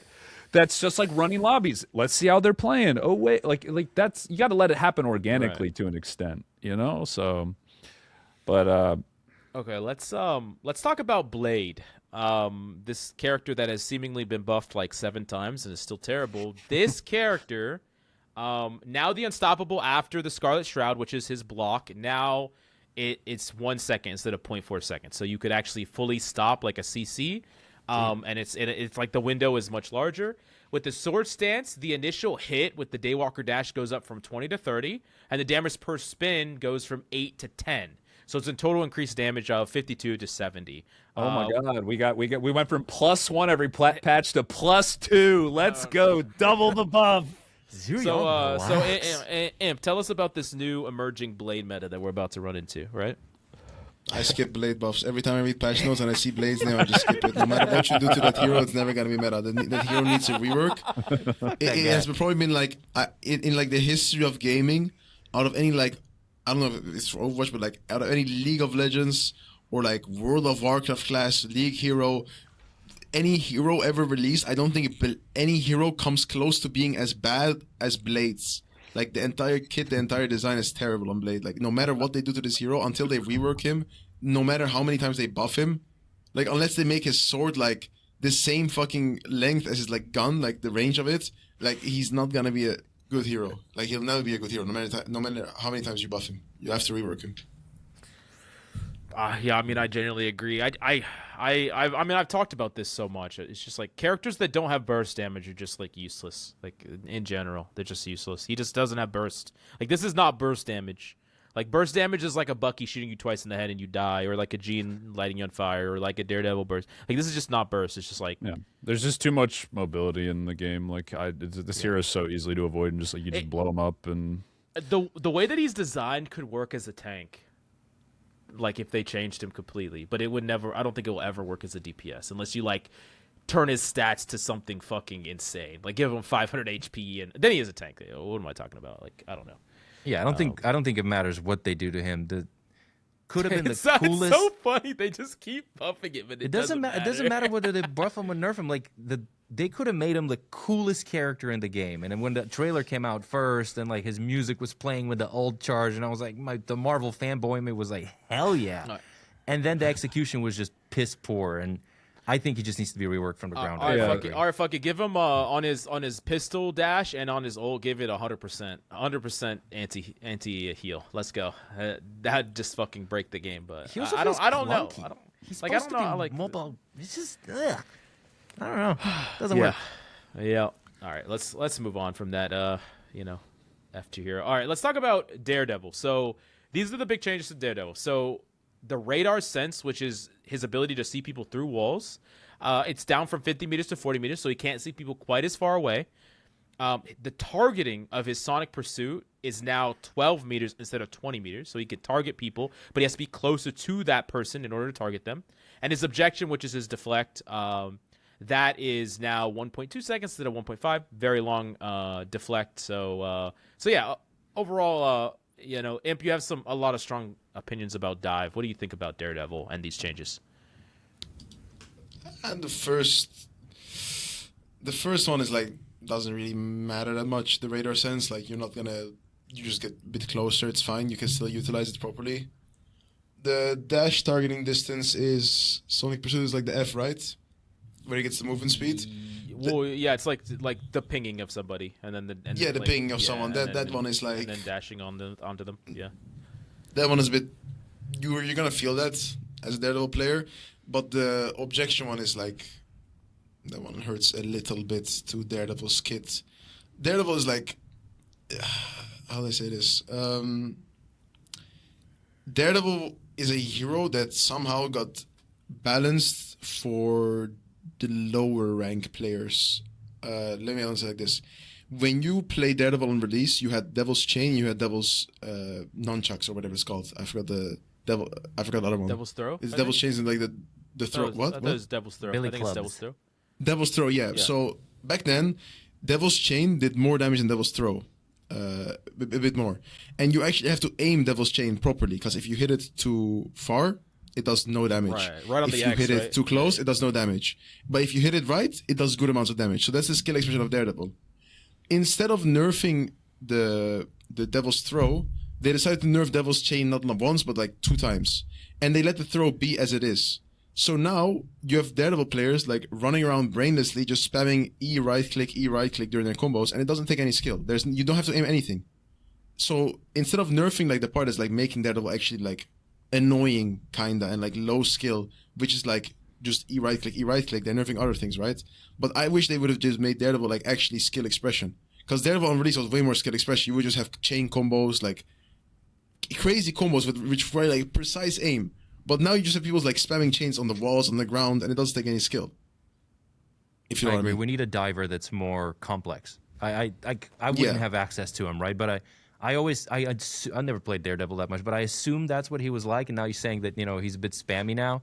I want one. You can pick him up. You can pick him up, and you can get to GM. You can get to GM easily. Within a week of practicing Daredevil, you can get to GM easily.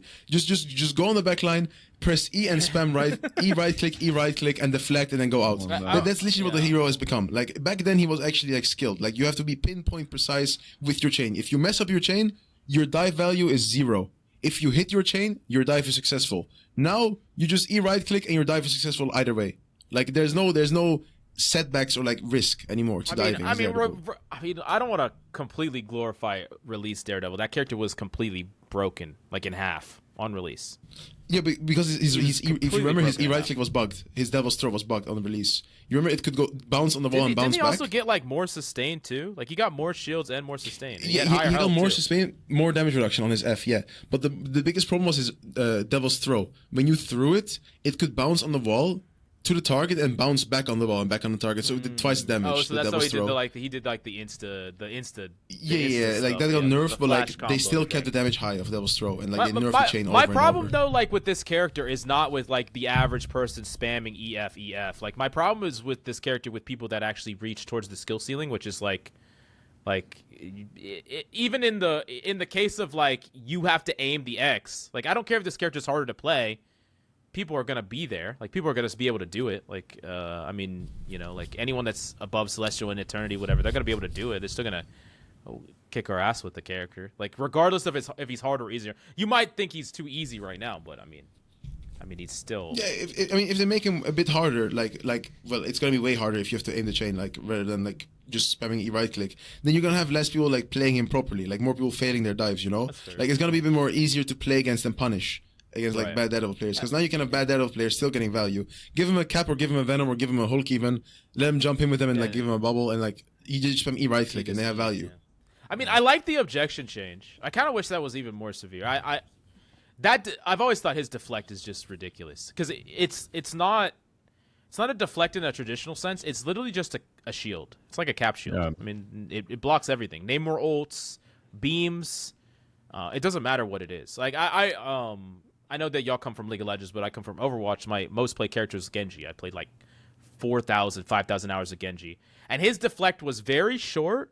And there are things that can still do damage to you through it. Any beam can still do damage to you through it. So like. And the hitbox was really small, so you have to be very careful. Like, you have to be very deliberate with it, and I just don't feel like you have to be deliberate with Daredevil can deflect a giant whale coming from above. Yeah. Let's get, because this, first of all, this change on the radar senses, it's going to really much improve my blindness role play, so that's great. But like, he should reflect projectiles maybe back at the person. Well, I guess he kind of does that already, but like a beam or anything like that doesn't make sense. It's billy clubs, man. It's little sticks. How's that going to deflect the whole Magneto meatball?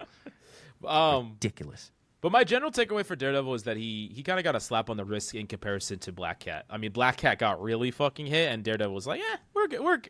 He's fine. You know, he's still gonna be probably best diver. I mean, well, now he's definitely gonna be best diver because Black Cat is not gonna be best diver anymore, right? Light predicted he's gonna be B. Oh God! No, bro, no. If we actually talked to Light, he would be like, "Oh, that's just propaganda." He fucking knows that's just no possible way in a meta where Cap and Venom are still gonna be this strong that Daredevil's gonna be B tier. Like, are we trolling here? No. At least A. There's No. He's still gonna be S. His Devil's Throw is not changed. Like minimum A plus. Nothing changed. No. On his own A. If you give him a diver, S plus. Oh yeah. That's fair. Okay, I'll agree with that. Okay, Elsa. Let's talk about Elsa. Elsa got now to charge her blocks to dash faster or dash more, on a faster cooldown. Now that's increased, so she's gonna be able to get to max charge faster than she did before. By I don't even know what the percentage is. It's about 30%. No. It's about 50% faster. It's a lot. What do y'all think about Elsa buffs? Tank players, just ban this hero. Just don't think about it. You don't need to listen to the changes. If you play tank, just ban this hero and then just go on with your day. Yeah. That's it. That's the change. Like this is gonna be so miserable to play. Like Elsa's already pretty good. She is very good actually.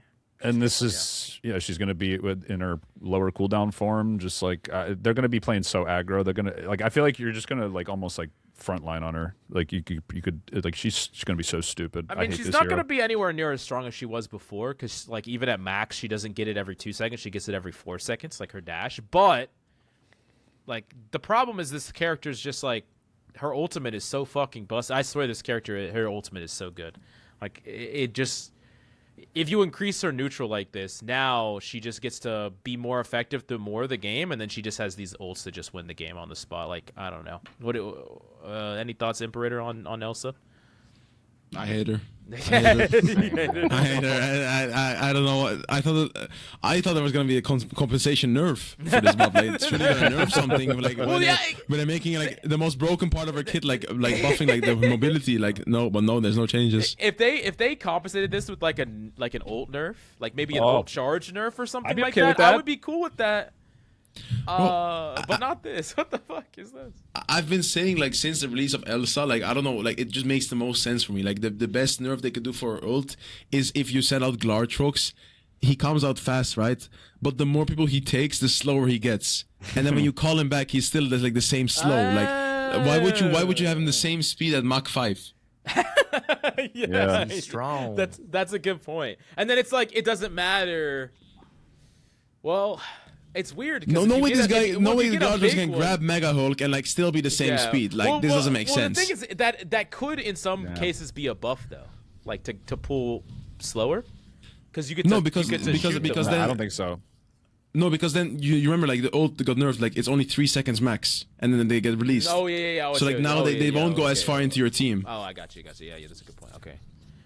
Yeah, and while we're on it, I mean, when I'm in a Jeff mouth, he should be fat and slow. If he's got like 5 mouth, I think he should slow down a little bit. Picture I don't know why Jeff. they're buffing her, man. She is very annoying to play against. She's very easy to get value on in the lower ranks. she punishes divers a lot because it's just so easy to do that little pirouette. She's good in thing. the lower ranks. Is that just because everybody plays like brawl stuff? Yeah, I mean, I think I tried her out just to understand how she works so I can counter her. Two things that make her really annoying. That thing where I think she dashes into you and then jumps up and shoots you again. Like, that's so easy to land even for someone that's not mechanically skilled. And that's really punishing and it does a lot of damage. So if I'm a cap or, God forbid, a regular diver, she can really mess you up. And then the second thing is all the overshields. Like, a lot of times they try to take her out and just overshields for no reason. So that's where it messes me up. I still love the overshield power creep in this game where, like, originally it was just Bucky and people were like, fuck this hero. How can you get overshields for doing nothing? And then they're like, you know what? Let's give it to fucking every hero. Every hero gets overshield just for existing. I haven't even seen Cyclops does? Yeah, I didn't even see that. If you watch it, he just does ding, ding, and then his health does this. Like, why? Of course he gets over. Why wouldn't he get overshield? I mean, if he didn't, he'd be terrible because every fucking character has it. We'll talk about Cyclops at the end. We're kind of nearing the end of it. Okay, Human Torch. Now his slam cooldown is going down from 20 to 15 seconds, and the plasma body, which is his dash, that is going from 10 to 8 seconds. I'm gonna start with you, Nerfpool. How do you feel about these pretty sizable torch changes? How do you feel? Torch has not existed in the low ranks for a very long time, even when he was really good in the high ranks. Like, a lot of times I would watch tier lists and everybody would be like, Torch is great, ban Torch. I wouldn't even see him in the lower ranks. One, because he's a flyer. Two, because people can't aim. And three, because it's a projectile. It's like it sprays. So that means that people need to get close. But in low ranks minds, that doesn't make any sense. Like, I want to be sniping you from the sky. So he hasn't existed for a long time. I don't know if this is going to do anything. Like, he's been nerfed into the ground. He's completely not existed. So he doesn't exist below Grandmaster, I think. I never see torches. I see more widows. Well, people throw a lot. Yeah, supports don't look up. Unfortunately, they don't look up. I'll give my opinion on this. I think that this is actually a pretty insane buff to Torch. 20 seconds on his slam is a long fucking time. Reducing that by 5 is gonna be felt.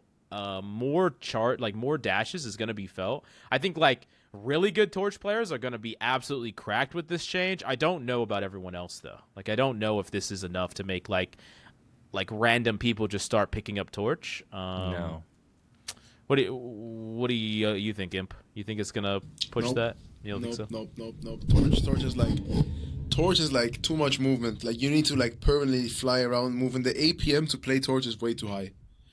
Like, besides that, and the fact that he's like a projectile hero, not projectile, but like projectile / hit scan almost.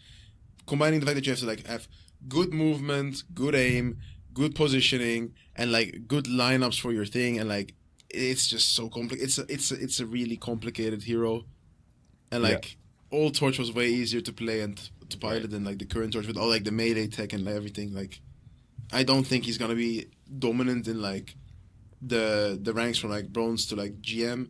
Maybe like the OTPs are gonna utilize it slightly better, his cooldowns, but like I don't think he's gonna be meta in any hero. I think higher rank torches will be pretty scary. I've seen a few because they'll just be able to be aggressive way more because like that dash, the meteor, a lot of them will use it just to run away because it gives you a shield and stuff. So they'll just use it to harass, play aggressive, and then just like there's a lot of ways you'll be able to play torch now. I feel like with like how much uptime you're gonna have and how quickly you're gonna get your ult. But yeah, I agree. Like, I don't think in lower ranks this will really do too much. But I do like how they're changing Torch. Like, this, his identity is not of just like a sit back and spam.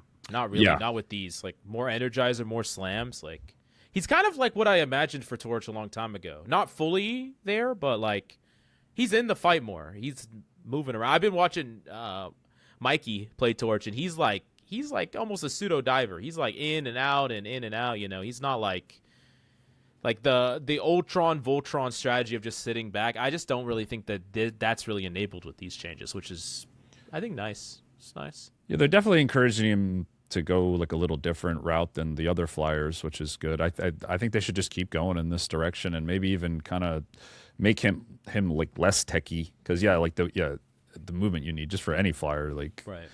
it's just so much APM. Yeah. And I think there's like I know that there's some people that got really mad when they removed the movement tech from Torch and then like they removed the melee tech from Cap. I think that when it comes to a lot of these characters that require what Imp's talking about, which is like constant proper timing, constant good positioning, like you don't really need to have a tech for a tech's sake if the tech is just repeat the tech over and over and over again. Like we can balance the character around not doing the tech. Like if the tech is I just need to repeat these same things to do the movement tech nonstop, like we don't need to have this movement tech in place when we can give him more movement, more slam cooldowns, and he just gets to reposition more. Like the skill expressions in the kit, we don't need the skill expression in this like thing that we just like button spam. Oh, you have to button spam this like over and over again to get like. I like that. I think it's a good change, like like a good philosophy change. But like I do know that some people like care more about the power level, so I get that. Okay, let's move on. Okay, so Moon Knight. Moon Knight's primary damage goes down from 25 to 23. The Moonblade damage, which is his alternate fire, goes down from 80 to 70. Now the damage that it's going to do while it bounces between enemies and onks now is going to be less when it's bouncing to multiple targets. So it's going to go from 80% to 70%. Pretty big changes to Moon Knight across the board. I'm going to go back to you, Nerfpool, because I think Moon Knight definitely is very common, most likely, in a lot of lower ranks. How do you feel about this? Do you think this is a good change overall, or how do you feel? I think it's fine. He's not busted in the lower ranks, but he's very accessible. And if you want to game the system and get a lot of damage in, you could do that. I don't know. I think this is just a modest, a little bit reduction just to make him a little easier to deal with. Maybe charge his ult a lot slower. But in the lower ranks, his ult usage isn't really meticulous. They just kind of just pop it when it's available and just throw it, right? They just want to go the moon and they type it in chat because that's what you do. Fine, all good. I think he's really easy to deal with for me, especially if I have a Moon Knight that's really cracked. I would just go Hela and headshot him twice, and that's kind of what I do. But I think it's a nice little change, a little easier to deal with. Won't kill the character, but yeah, he's very popular in the lower ranks, and he's honestly very fun to play. So fine, whatever. What do y'all guys think? Any thoughts on Moon Knight? They need to go down the list of every DPS hero in the game and do these changes for every DPS hero. Kinda, yeah. I actually do agree. Just lower the damage across the board. Yeah. Why not? I think these are exactly more changes like this, please. I think damage in the game is obnoxious, and then it's causing the healing to have to be too obnoxious. Yep. And then you can basically sustain DPS heroes just through the amount of passive healing, like they were a tank if they just get pocketed. There's a lot of things that the damage was just lower. I feel like the game would feel a lot better. I'm really happy to see here that they just nerfed his damage in 3 different ways, and I didn't see. His ultimate is 20% cheaper too, because they've done that a lot where they're just let's just compensate. I'm glad that they didn't make ultimates more expensive. They're ultimates, right? Any strong opinions, Imp? Not really. I think Moon Knight got shown how strong he was mostly because of Dino. Because the more people that play Dino, the more people play Groot as a counter or try to counter Dino with Groot, and the more value Moon Knight gets. Moon Knight gets insanely fast of Dino, and other beefy tanks that are played in Dino matchups. So I think people saw how big of a problem Moon Knight's damage was when Dino started being played. So I'm not gonna say the nerf was deserved. I'm not gonna say it was undeserved. I think it is funny that he's kind of. He's paying for Dino's sins. It's kind of funny. He's kind of paying for Dino's sins. All right. Namor is a pretty small buff, but when you're hitting his primary, now his squids are going to be up slightly more from 1 second cooldown reduction to 1.3.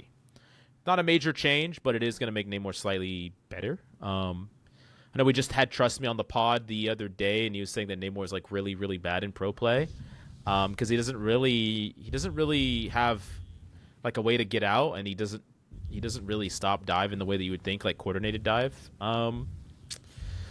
Yeah, I don't know. I've kind of always slightly hated Namor, but I don't think that like he's a problem or anything. Like this doesn't even make him like one of the top 5 best DPS in the game. But I don't think it's bad. It's a nice buff. It's a nice buff. I can give you the maths. Usually now it takes 6 auto attacks to get a squid back. With this buff, it will only take 4 attacks to get a squid back. 4 primaries. Wow. So instead of having to shoot someone 6 times, you shoot them 4 times and you get 1 squid back. Okay. That's so over the long run, it's way more squids over the long run. You think you'll just hit tanks and kind of He'll become a Bloons tower defense hero. Like he'll just like start padding off tanks and just spam squids in the backline, shoot supports, start padding tanks, shoot supports, throw squids in the backline. It's gonna be more annoying to play against. Do you think this would? What do you think, Mills? Do you think this would actually like make him better in pro too? Because it's like it's just more. Is this all it is? It's more, but he just doesn't. Like I don't think it's a meaningful enough change to like move the needle, especially like you're talking to. Trust me, like Poke doesn't really is not even really seeing all that much play. Like if Jean Grey is struggling a little bit to see play, then like Namor is definitely not. Like, because the power gap between those characters. Now that might change with some of these changes, especially the changes to Black Cat and the changes to Dino. So maybe the meta will change as a whole, but.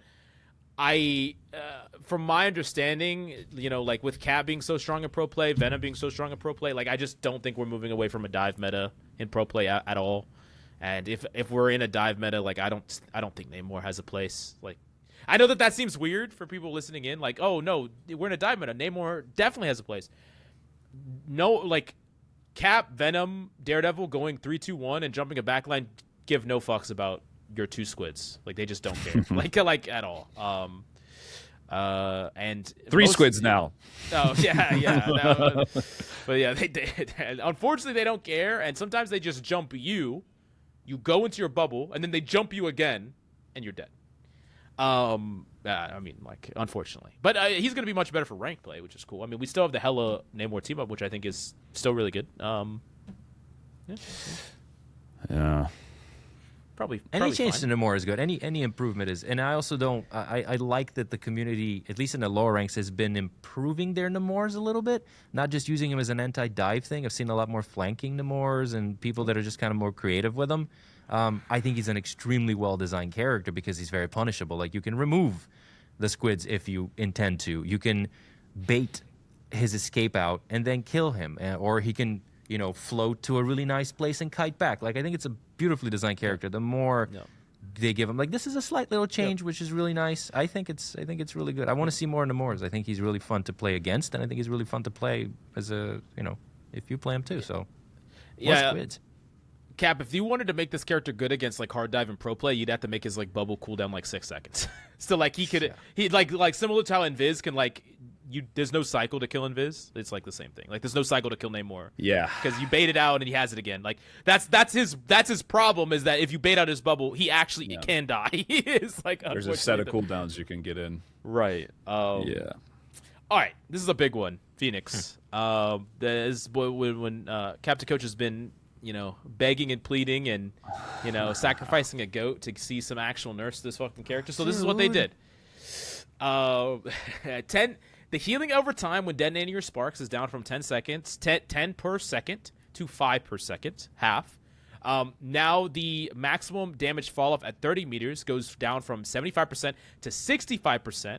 So the distance to KO a 250 HP enemy with 2 critical hits is shortened from 18 meters to 60 meters. At maximum fall off, the single hit damage is reduced from 45 to 39, and the number of hits required to KO a 250 HP enemy is increased from 5 to 6. So they, heavily are nerfing her range, her burst damage, and her healing over time. What are your thoughts, Cap? What do you think? Hey, I'm all for Phoenix nerf. So the healing over time, I think it lasts for 4 seconds, so it's a 20 in total for that. Instead of 40, yeah. Yeah, I mean, they could have honestly just removed it. But the theming, bro. The theming. It's Phoenix. Make it one heal per second then. But that's fine or whatever. That's a good nerf. I don't know why she even has the healing. The damage fall off too. I kind of like the damage fall off change a little bit because it is kind of more a nerf to like higher ranked players. I feel like because lower like you're like because that's been I think their issue with Phoenix. If you want to look at it, is that her she has hit scan at the end of the day. She does take skill to aim, and I think in the lower ranks they got numbers saying that she's really really bad. Yeah. So they've been trying to, and then that's what why the last patch they tried to take a look at like AOE one shot combo. It was weird. Right. I do think this will be felt, but I think she'll still be pretty annoying to play against for anyone wondering. And yeah, I think they'll probably just play a little closer up. But for the most part, I don't think you're going to really notice too much. I don't know. I don't think this is like a massive nerf or anything. It's decent though. What do you think, Ip? Great nerfs. I love these nerfs. The healing nerf especially, I like that one because that one is gonna give her less survivability on off angles, meaning Phoenix is gonna be a bit more killable on off angles, which is really annoying on anyways. And she has to play closer on those angles too. So. Yeah. And the damage nerf is terrific. Like that's don't know why it got buffed in the first place. No idea why it got buffed in the first place, but like amazing that it's back to its original state. So the healing nerf is really nice. Yeah, but I don't even think you're going to notice the damage nerfs in like a lot of situations. Like times you would have not died, you're still going to not die, but it'll be annoying to have to heal through. But times where you're up close, she's still going to like do a shitload of damage. Like I don't know. I don't think it's going to help. Sure, I don't think it's like going to do too much. So I think you'll still ban this hero. The healing is I agree with like the off angles, but I think they'll still just like play main choke a lot of the time and just like poke Wars you. Yeah, I don't know. This is a typical they could have nerfed damage more, but the typical Nettie's there. It's like we'll touch her. We did something. We're done. But it's like in reality, like this is not going to affect the lower ranks whatsoever. Like they're still going to do whatever they're going to do, and in the high ranks, okay, maybe you play a little closer, do more damage. But like that doesn't change the fundamental workflow of the character. Just give it 3 crits. Just to give it 3 crits instead of 2. Yeah. From like 16 meters. Yeah. Instead of like it's so easy to hit double crit headshot on Phoenix like. Mills, do you think this is a PR change, or do you think it's I think these are real nerfs. Like they're definitely gonna be felt, but it's like a small nerf. I don't even think it removes her from S tier. Like it might shift her in S tier slightly, but it doesn't remove her. And I can understand people being really pissed off about Black Cat when they're like, why does Black Cat get that treatment when Phoenix gets this? Like what is this coddled child that doesn't get any like. There have been many times in the past, like 4 seasons or whatever, that Phoenix could have just gotten completely gutted and it would have been completely fine with like 95% of the player base would be like, yeah. But now she's still just here and like it doesn't. I mean, we'll get to Star-Lord and Gambit in a bit, but these changes piss me off because they're not enough to really move anything. Like they don't fucking matter. They don't move the needle on a character. This character's not A tier. This character's not B tier. This character's still fucking S tier. She's probably still a top 3 DPS, and she's been a top 3 DPS for how long? I mean, these nerfs are just like so like the way like I had this in my head since like season 5 is like, okay, the hit scans. There's a certain island. Okay, I'm not gonna say which island, but you guys know what island I'm talking about, okay? Dude, and say on it! that island, Say it! on that island, does it rhyme with there's 5. Maybe on that island there's 5 DPSs. No, on that certain island there's 5 DPS. Psylocke, Star-Lord, Elsa, Phoenix, and Hela. Okay, all the. Sorry, did I say Star-Lord as well? Yeah. Yeah. Okay, all those 5 DPS are broken. But which one is cycled in meta depends on which. All of them are good, but there's always one that's like super broken, 1 or 2 that's super broken, and the one that's played the most, it's just cycled through on which one is getting nerfed. So imagine a season where Psylocke got hit with nerfs, then we saw Phoenix being played more. Phoenix got hit with nerfs, we saw Hela being played more. Elsa got released, went to the top of the island.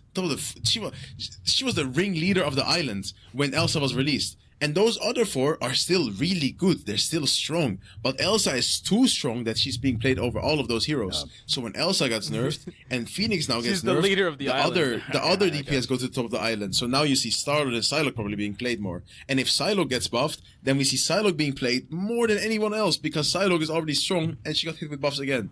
That's cut off the head of the Hydra. 2 grow Yeah, back. 2. DPS just keep coming. It's always those 5 DPS. Always. Yeah.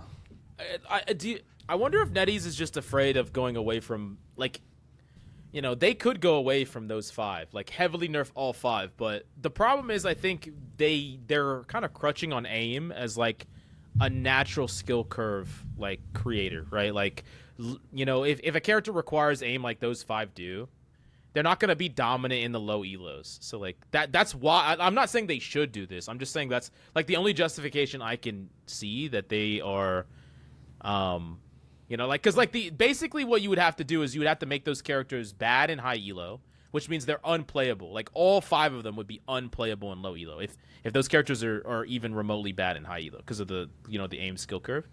And then like it's also kind of like you know, Pandora's box. You're like opening it, like what's the next, if those 5 characters, let's just say they completely gutted them, what are the next most 5 broken characters that would like pop up? Like what meta would we be? It'd be the fucking Wild West. So what is it? It'd be like Magic. Namor.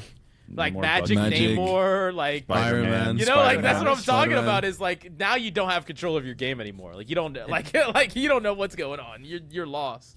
And how does I this think that would be affect really fun. console? That's what I'm wondering about it, because apparently the majority of the player base is on console. So these guys must be like, they're not even touching her in low elo. Now there's even less reason to do it. So I'm wondering. I'm always trying to not forget about the console players and think of how that impacts them. It's like she must be non-existent there. Nope. Sometimes I wish I was a console player just to be able to play Mr. Fantastic. Let's go. I'd enjoy that. Baby. Oh yeah. Maybe one of these days, Mills, we'll do like a console duo to. I'm fucking down. Can we be drunk while we do it? That sounds great. All right. That's a prerequisite. Yeah.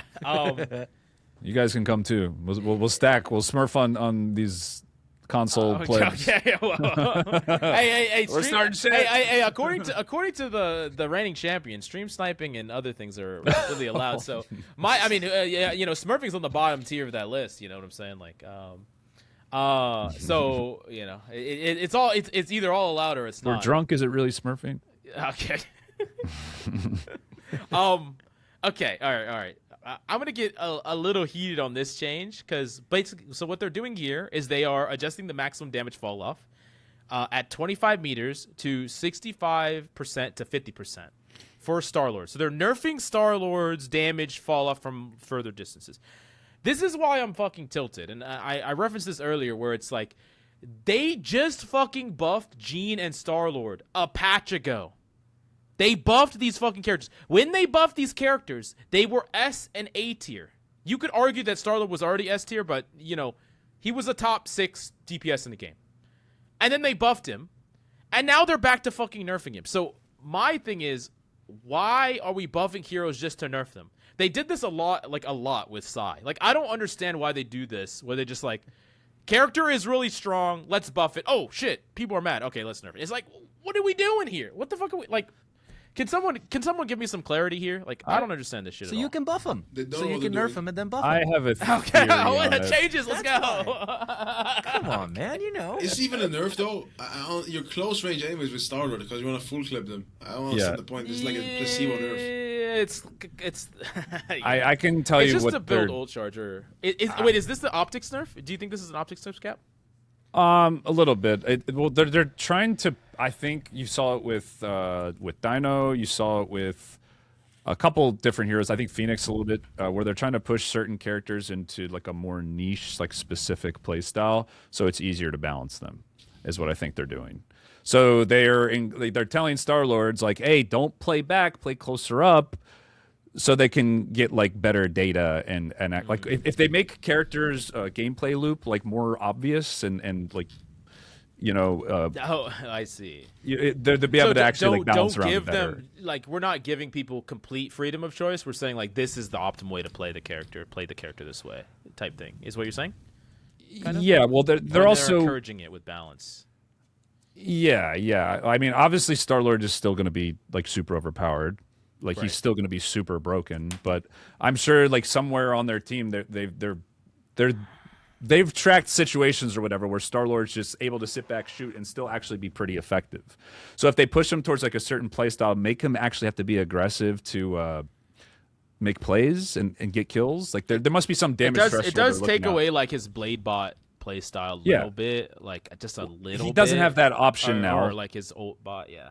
And their thought, more or less, I think, is okay. Now the Star-Lord doesn't have that option. Let's see how he does. Like, let's see how good he is, and it's going to still be pretty good. Yeah. But I think that's the idea behind it. Yeah. If to answer your gripe with Right. buff nerf. Right.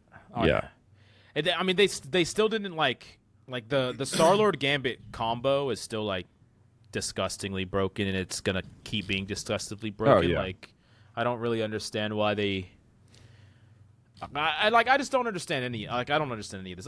We run into this every time we look at the patch notes. I just don't understand what they're Frustrating. thinking. Yeah. Yeah. He's still like S plus in my opinion. Like, I don't think this really does much. Yeah. But Okay, let's talk about some strategists real quick. So first, this is a simple one we can get through quickly. Adam, his Cosmic Cluster, when it hits enemies, you're going to reduce the cooldown on his E, his little heal, from 0.48 seconds to 0.6 seconds. It's a pretty small buff, but it is noticeable. What do you think, Imp? Anything? I mean, I play with only legs on my. Oh, you do? So. Oh, you do? Oh, wait, no, I watched that shit. I watched a little bit of that shit. Man, They just keep buffing Adam. Like, the last buff as well was like for his right click to give his healing charge. They might as well just like make it so like you cast your right click, if it hits someone, you reset your heal. Because like this is like going down that path. It'll get there. Like you're gonna send Adam to a flank. This guy's gonna be literally immortal. This guy's literally Right. immortal. Send Adam with whatever flanker you have. They're gonna be Yeah, immortal if he just has his right click ready. I mean, I was watching Mike the other day spawn camping people one above one Adam first week. No, he's player. actually the I'm most like, what are we broken doing? 1v1er in the game. Yeah. Because if he has Soul Bond, he can't die. It's also kind of funny how like there's like a group of characters that are like they're all fighting for like best in slot triple support character. And it's like when one's bad, another one's good. It's like, oh, it's Ultron this patch. Oh no, now it's Adam. Oh no, now it's Loki this. Yeah. Now it's it's always just like And that's got to be their reasoning for buffing him, because nothing else makes sense. Nothing else, like, because all the healers are S tier. Like, I swear, like, they're all so good, but it just doesn't seem that way because you have to have like a certain number of them on your team. You can't just have all healers, but you definitely need them. And I think their reasoning for Adam is like he gets picked in incorrect comps so frequently that they're probably just using the wrong data to justify. That's actually buffing a him. great point. That like his win rate is probably fucking massive in triple support. Like it's probably insane. It's probably obnoxious. But like every fucking random Adam that I get on my team is just a DPS player LARPing. Like that's like they're not. I hate Adam so they're much. just I hate them. I don't think there's a player I dislike more than Adams. Like, oh Jesus. Okay. All right. Cloak and Dagger. So, TLDR of the changes to Cloak and Dagger. If you hit someone with your primary and you hit them directly, it does the exact same thing as before, but the AoE of your primary, because yes, there is AoE on your primary heal, it does more to people nearby. So that's the first part of the change, and I think that lowers the skill floor of this character, but also just buffs the character straight up, more heals. And then there's also a heal, like a boost ratio of the healing from the wall from 15% to 20%. I knew they were gonna fucking buff this character. Like, there's It's no pretty way obvious. they were definitely gonna buff this fucking character. It's pretty obvious. What do you think, Nerfpool? How do you feel about Cloak and Dagger being even stronger Sick of and her. easier to play? She is the support in lower elo, and it's.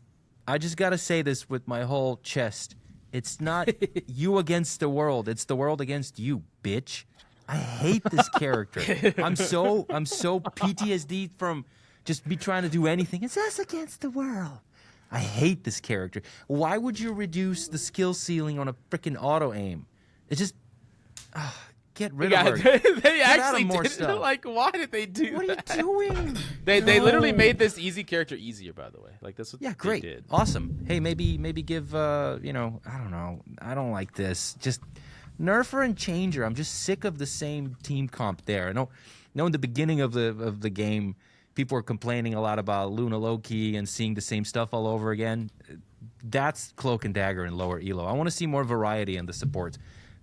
Cap is completely right. They're all broken, but lower elo doesn't know how to use that to their advantage, and I want to see more variety there. Like, use more of them. Enough of this one. What do you think, Imp? What do you think about Cloak and Dagger? Gun her down. Gun her? Stab her and gun her down. Hell yeah. Like death to Cloak. That's the close. Like Dagger. this hero doesn't deserve to be meta anymore. Like I don't know why they're making her easier to play as well. Like she's already like brain dead, headless chicken piloted. Like could literally like I could Adam res my grandma. She could pilot Cloak within 2 days.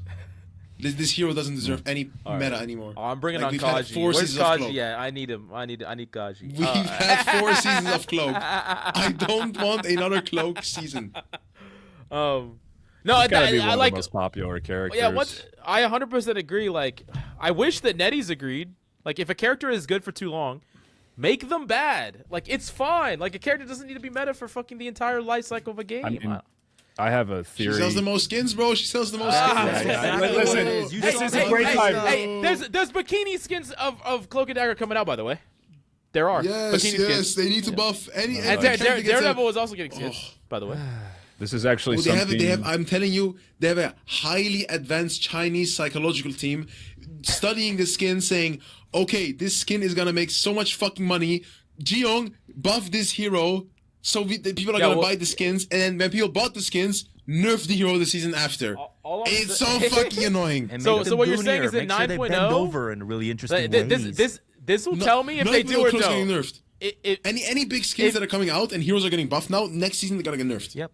well, I think if in 9.0 they have hella buffs, I'll believe it. I'll believe it because they're coming out with a hella bikini skin. If in 9.0 they have hella buffs, I'll be like, I'll be like, all right, y'all might be right. He's gonna have hella buffs, I guarantee you. This is a theory that I've been actively working on. I'm so glad we're talking about it right now because I was going to unveil it today. This whole phenomenon you described, Imp, it's called Goon creep.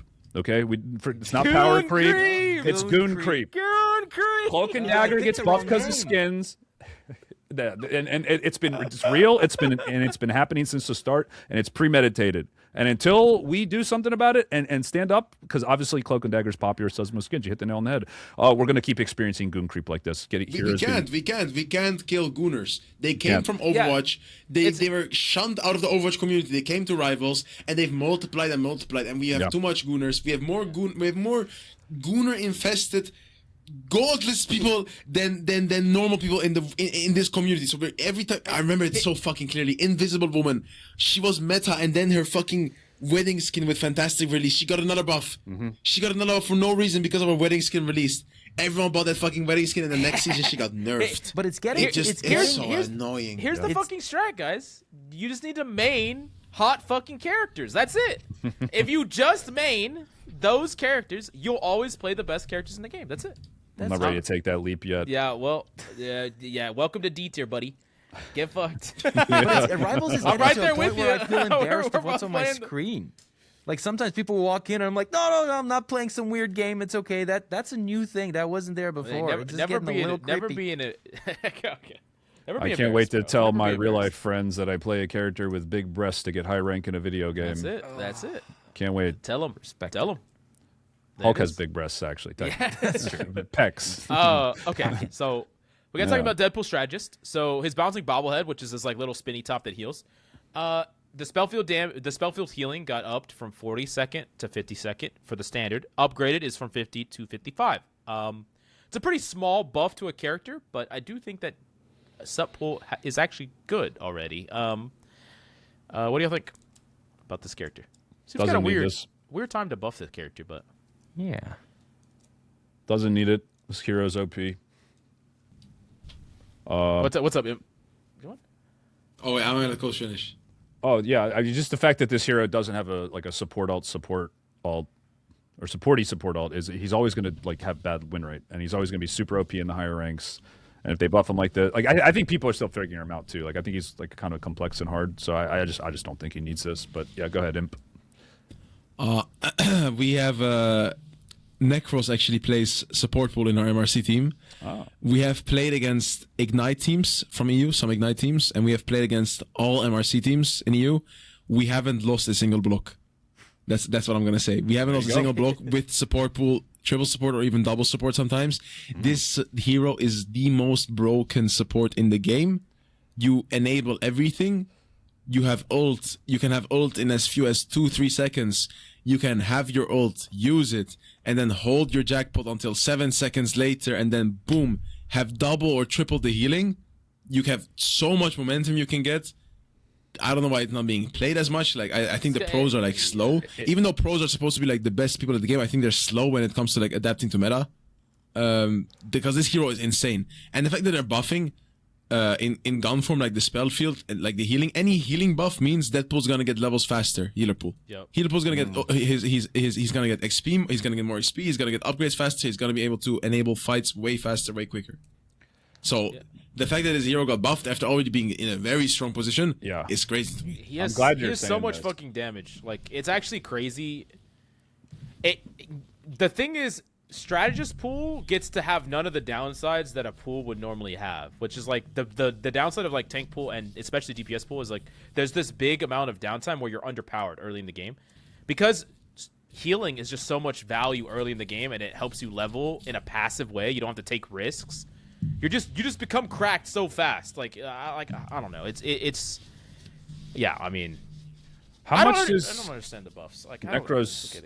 How much is he in sword form, like diving, versus kind of like play him further back? Is it just when he has his cooldowns, basically? We just wait. He has his ult ready. Like either him or Jimbo. Like we just go in. Like we pop our ult, we start moving forward. Like when you pop the ult, you can start moving forward, because then you're like not gonna take enough damage to die, because your support's healing and the healer pool like base healing from the ult is gonna be enough to like push forward. You don't spread those out and do like one then the other, and then like do like a longer fight, or is it just all at once, just like full commit? What do you mean? Doesn't he have two? Deadpool has two. Healpool has two AOE heals, right? Or am I? Oh yeah, you can use that one whenever. I'm talking about the base ult. Like you can move forward with his base ult, and it'll heal you. Right. And then you can move forward. They can either react with cooldowns or react with another support ult, and we can hold that with other cooldowns.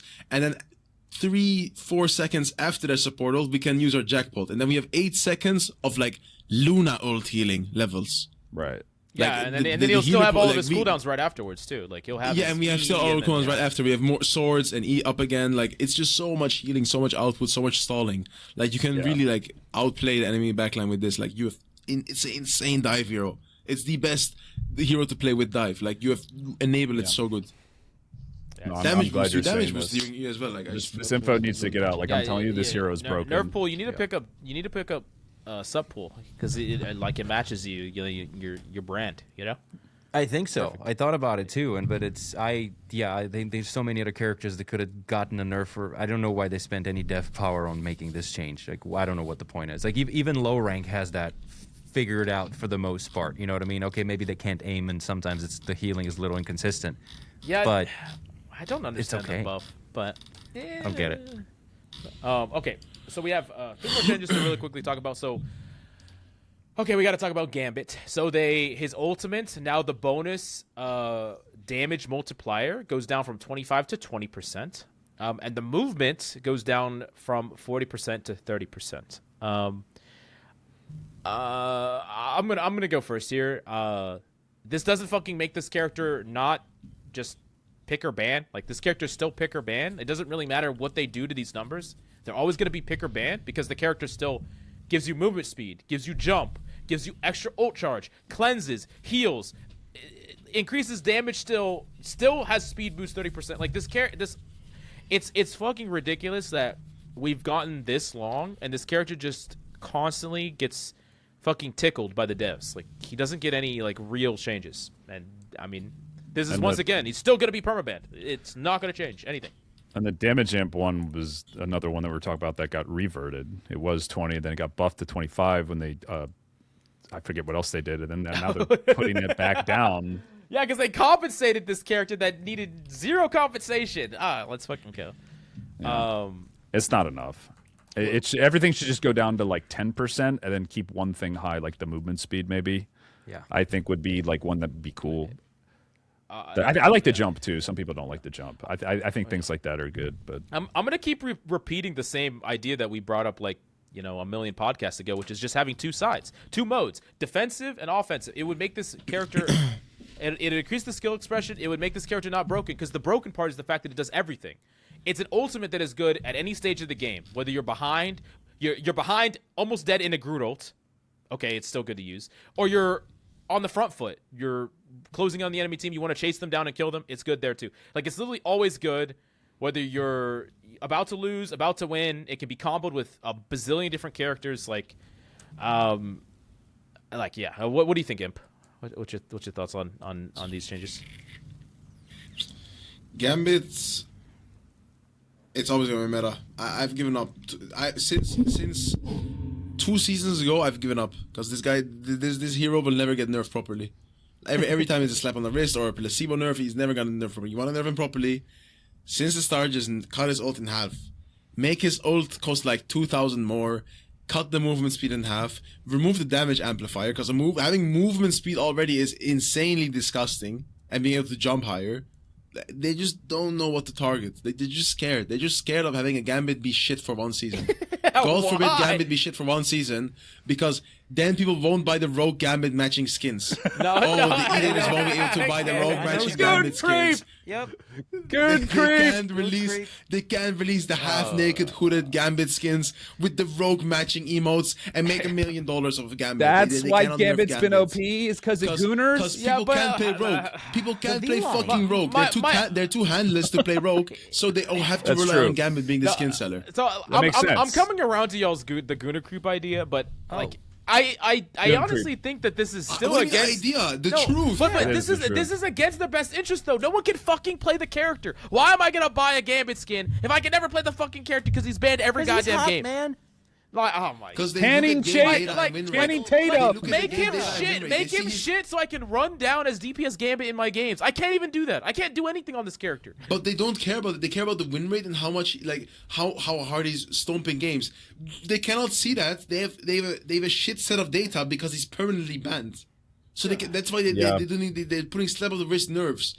If Gambit was actually played and they see how high his win rate actually is, then they were like, oh, let's ban him hard. But they don't look at that. They don't look at the ban rate and how people hate playing. They nerfs. got Like some last- higher up telling them that there's a new Gambit movie coming out in like a year or two. Nah, with Channing okay. Tatum, I think Coach it's in his Mills. contract. Yep.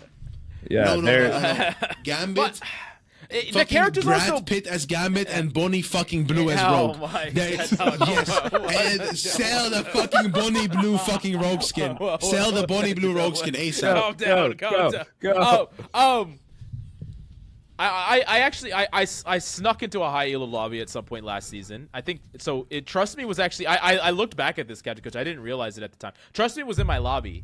Like I snuck into a high elo like last season at some point, and I just like I ended up filling as Gambit because it was a Gambit lobby.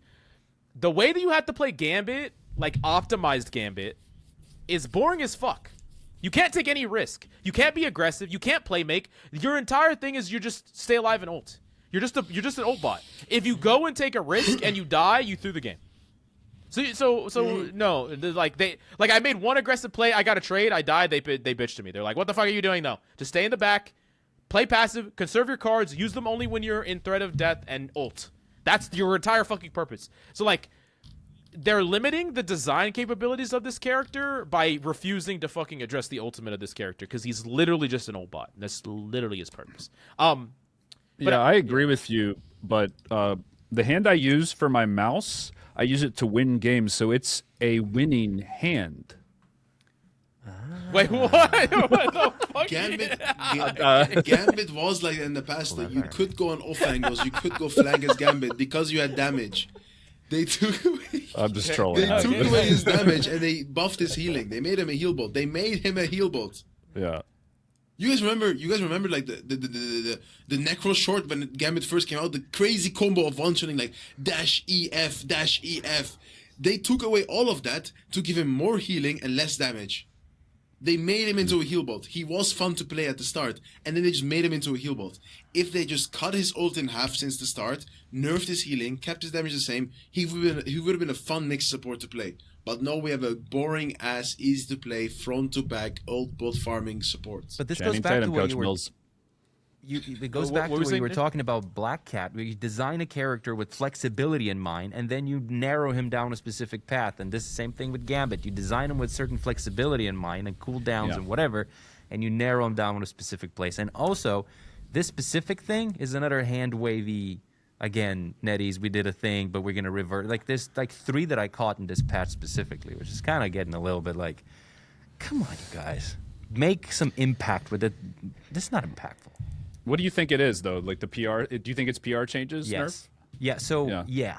No, 100%. No, it's first of all, well, two things. It's 8.5. It's not 9. That typically do the bigger things in the when it's a brand new season. But I think a lot of this is we gotta do something. We gotta nerf Phoenix. We gotta do because the streamers have been complaining the same way that they talked about other stuff in the game. So yeah, I think this one specifically, I think just he's going, give him a little something, and that's it. Oh yeah, you've been in that suit for a while. You feeling all right? Yeah. A woozy, but I took the idea. Yeah, I'm all right. I'm feeling real nice. We'll have actually. the first Rivals podcast where someone passes the fuck out on the pod. Let's go. Hey, gotta get those ratings, boy. So we have 2 more characters to talk about, and then we'll speed through some of the other talking points real quick. But yeah, let's talk about Ultron. So they're just nerfing Ultron straight up. They're nerfing the drone distance to attach is from 35 meters down to 30. The imperative firewall cooldown, which is the activate for all the things that it gives you, speed boost, shields, extra bits of damage. It's up to 12 seconds instead of 10. And then the cost of the ultimate goes from 4,000 to 4,300. Yeah. Well, what do you think about the Ultron changes? Nerfpool, I'm guessing you don't see a ton of Ultron. More than you would think, actually. I was really? also surprised, and that's probably because his healing is just the thing that you don't have to worry about, and then you can. He's a popular character too. He's popular. So the only thing that's been, I'd say, problematic has been the ult comes out pretty quick, and people don't shoot him, and he's very killable in his ult, but people don't focus him. So that's been my gripe specifically. I don't know what this is going to do to him specifically here, but I do appreciate the ult increase. I think that's going to make my life a lot easier. But other than that, I think, but he's more played in low elo than you would think. A lot of times he's played in comps and he shouldn't be, but he's there. Okay, what about you, Imp? How do you feel about it? How do you feel about the amazing? the Ultron is one of the annoying protects we see in MRC and sometimes Ignite scrims. They would just protect Ultron and protect Mantis, run Ultron Mantis with any other third support. It's really annoying to play against. Really boring front to back slope. So I'm happy to see any Ultron or Mantis nerfs. Honestly, like, they're great. Like, as long as the hero gets picked less, works less, I'm fine with it. Okay. Yeah, I'm kind of in the same boat. And there's another one where they reverted a change. They 30 to 35 and back down to 30. Yeah. Oh, it's so boring. They just in you have to be a little in closer. 9.0 they're gonna buff this character again. The Ultron wedding skin. Swimsuit. Yeah, Release a swimsuit Ultron skin. Make it Got a Ultron. bikini on him, man. I know. Give him a bulge, let him leak some oil from his chest. And like, yeah. Oh, yeah. Squirtomatic. Very His good. AI says the most sensual things. Trained in all the Watch human buffs, behavior. the skin sales go up. I am ready for Robo Bulge. It will happen. All right, last up. Oh, don't even show this one. Don't piss me off. Get this got a bitch off Gooner the skin screen. too. Oh. White Fox Ultimate, or White Fox. Now the charm invincibility spell field radius did get reduced from 0.8 to 0.6. It's still fucking easy as hell to hit, but they did nerf it. Can you scroll down? I don't know There's if you saw. There's more nerfs, right? Can you scroll down? No. Oh, no, shit, there's no, nothing else. No, Look no, what the I'm character doing, is Mills. still busted. I'm telling you. Okay, this is the meta. For those of you who don't know the Slap meta, on the wrist. those of you who are listening want to know the meta. This is the fucking meta. You ban Gambit and you play White Fox Luna every fucking game. It's a broken ass backline. It can't be dove. It wins a 2v1 against any character in the fucking game. That's it. That's all I got. Gooner creep, Coach Mills. Gooner creep. Yep. White Fox is permanently played against us in scrims. We have to either ban White Fox or Luna because those two cannot exist in the same game. No. That's how disgusting White Fox and her anchor is. She needs to get legit kneecapped. The hero is they buffed her when she didn't need buffs, and then when they nerf her, they nerf nothing. 0.8 or 0.6. Yeah. Now the fucking paraplegic silver White Fox player cannot hit his charms anymore when he's aiming to fucking Yao Ming. Wow, what a great nerf. What a great fucking nerf. No, this is great. We She's really gonna do be need so to get terrible now. We really do need to get some support players. And on I'm trying to be a support, Niv, and I'm like, yeah, fuck him. That's actually that funny. No, Okay, but I okay. actually I got nothing to add to that. That was perfect. Mwah. But anyways, all right. Let's talk about Cyclops. Let's talk about Cyclops because we have gotten a new fucking Pokestop hero. How do y'all feel about Cyclops in the game? Well, that's my first response. I rage baited X because I said that he's Pokestop final boss. This He is. okay. He is. This is not the route I was going to go when talking about Cyclops. I had like a thing planned in my head, but since we're on the subject, the very first thing they said in the little X post reveal, like Cyclops, they called him, I think, a husband. So they're definitely going to try to sell Gooner skins with him and whoever I don't know who he's with, but Gene. Oh, Gene. Okay, there you go. There we go, yo. There it is. Nerfs. Hey, I'm just saying, like she's gonna be OP. Cyclops is like a chronic man whore in the comics, by the way. Like he's really? definitely gonna, yeah, for sure. Oh. Yeah, but they gotta give the E couple something to do. They're releasing a hit scan Moon Knight who's the husband of Phoenix. Like, that's cancer in a bottle. You're gonna have the most disgusting meta possible. Phoenix is gonna get buffed into Gooner skin, Cyclops is gonna get buffed into Gooner skin, and we're gonna have the most terrible meta of all time. And The wedding skin is gonna ruin the entire meta. Part you forgot about, he has a team up with Wolves, so us tank players are going to get double fucked. This is my fear with this fucking character is he looks similar to Moon Knight in the way that like he functions, where he just gets like this chain damage, but he also has this like crazy ass mobility, which means he's going to be really hard to dive. Like that's Moon Knight's like the way to keep Moon Knight in check is to like jump him. Like I don't think this character is jumpable. Like not really jumpable. Like I don't know. This character I mean, don't get me wrong. I love Cyclops in the comics. He's a cool ass character, but like, he might be miserable to play against. He might have to be fucking. I don't think we're just reacting mainly off the spotlight. By the time this airs, people will have seen some gameplay of him. But I don't even think people are using his kit. Like they didn't even really show what he could do because I think he has like an aerial jump, and then like the backwards one where he pushes. And I didn't even see that comboed in the video. So I think you're actually going to be able to do some crazy stuff on this guy. Like I think he's going to be pretty busted actually. Yeah. I saw him hit two headshots just like Hela. Like he left as much health as Hela does right now on so it's like he can crit, obviously, hit scan, vertical and horizontal mobility. It's like, again, mobility creep is just insane in this game. Like, what are we doing? But does he have to reload his eyes? Is that I'm pretty sure he fucking does. I still held out hope that this guy was going to be a tank. I held out hope. But Me too. No. Me too. I was very sad. I knew.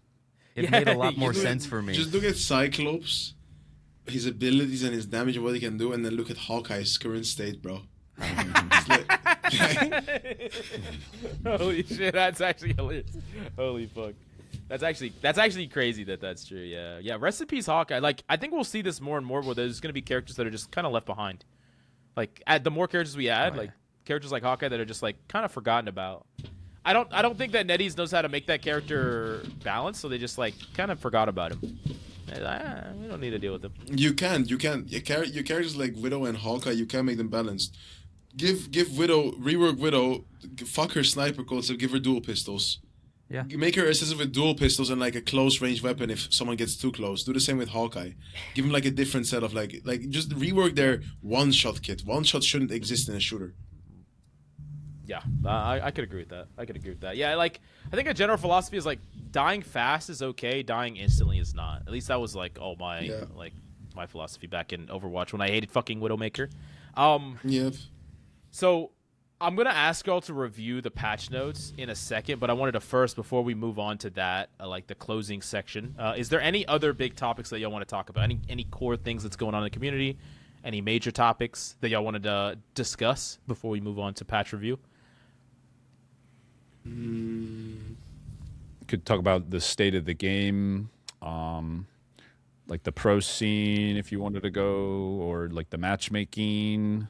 I know Nerfpool, I think you expressed thoughts you wanted to potentially discuss that a little bit because that's been a pretty popular topic the last couple episodes we've had, and just anything at all that you want to get off your chest. I think the one that I'll I took a bit of a break from the game to detox from it, and I think, at least and I'm speaking here for lower ranks, it feels like every season is a cascading dissatisfaction, and it feels like every season it's harder and harder to hit even, my peak, for example. And I see, obviously Reddit is not the best source for this, but more soft throwing has been a massive issue. More actual throwing has also been an issue.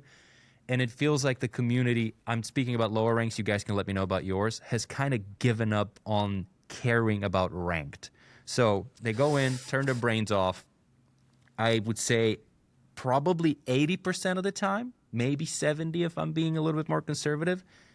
My games are either won or lost based on who gets the crappy players, not on skill, not on coordination. I don't care if you solo queue or not. That's been the decision. Losses are frustrating. Wins are not delicious whatsoever. And you get just a couple of competitive games. And I attribute that to many things, and we can talk about the matchmaking until the cows come home. But I think it does go back a lot of times to the way that points are attributed, the fact that many people don't belong in the ranks that they're supposed to be in, and with the morality and the morale of people kind of deteriorating, it's making games. I can't play the video game in ranked because my team dies within the first 2 seconds of a team fight, and now I have to wait for people to respawn, and then the other ones trickle out, and I'm not playing the video game. Even though I'm a person that moderately cares about wins and losses, I want to have uptime and somebody to win the team fight, one to lose.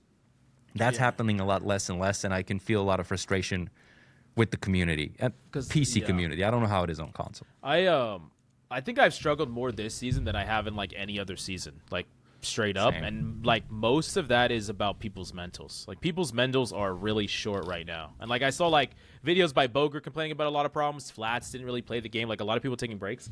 I just think there's a lot of people that were dissatisfied with this season, and the people that still are playing are dissatisfied, but they still play the game, and they're very quick to throw out. Any one thing goes wrong, someone says something, they have a negative DPS, or anything that happens, people don't want to rally and win the game. They just want to fuck this game. All right, move on. Fuck y'all. It's all time high right now. Feels like it. Yeah, it's pretty much every game. I feel like.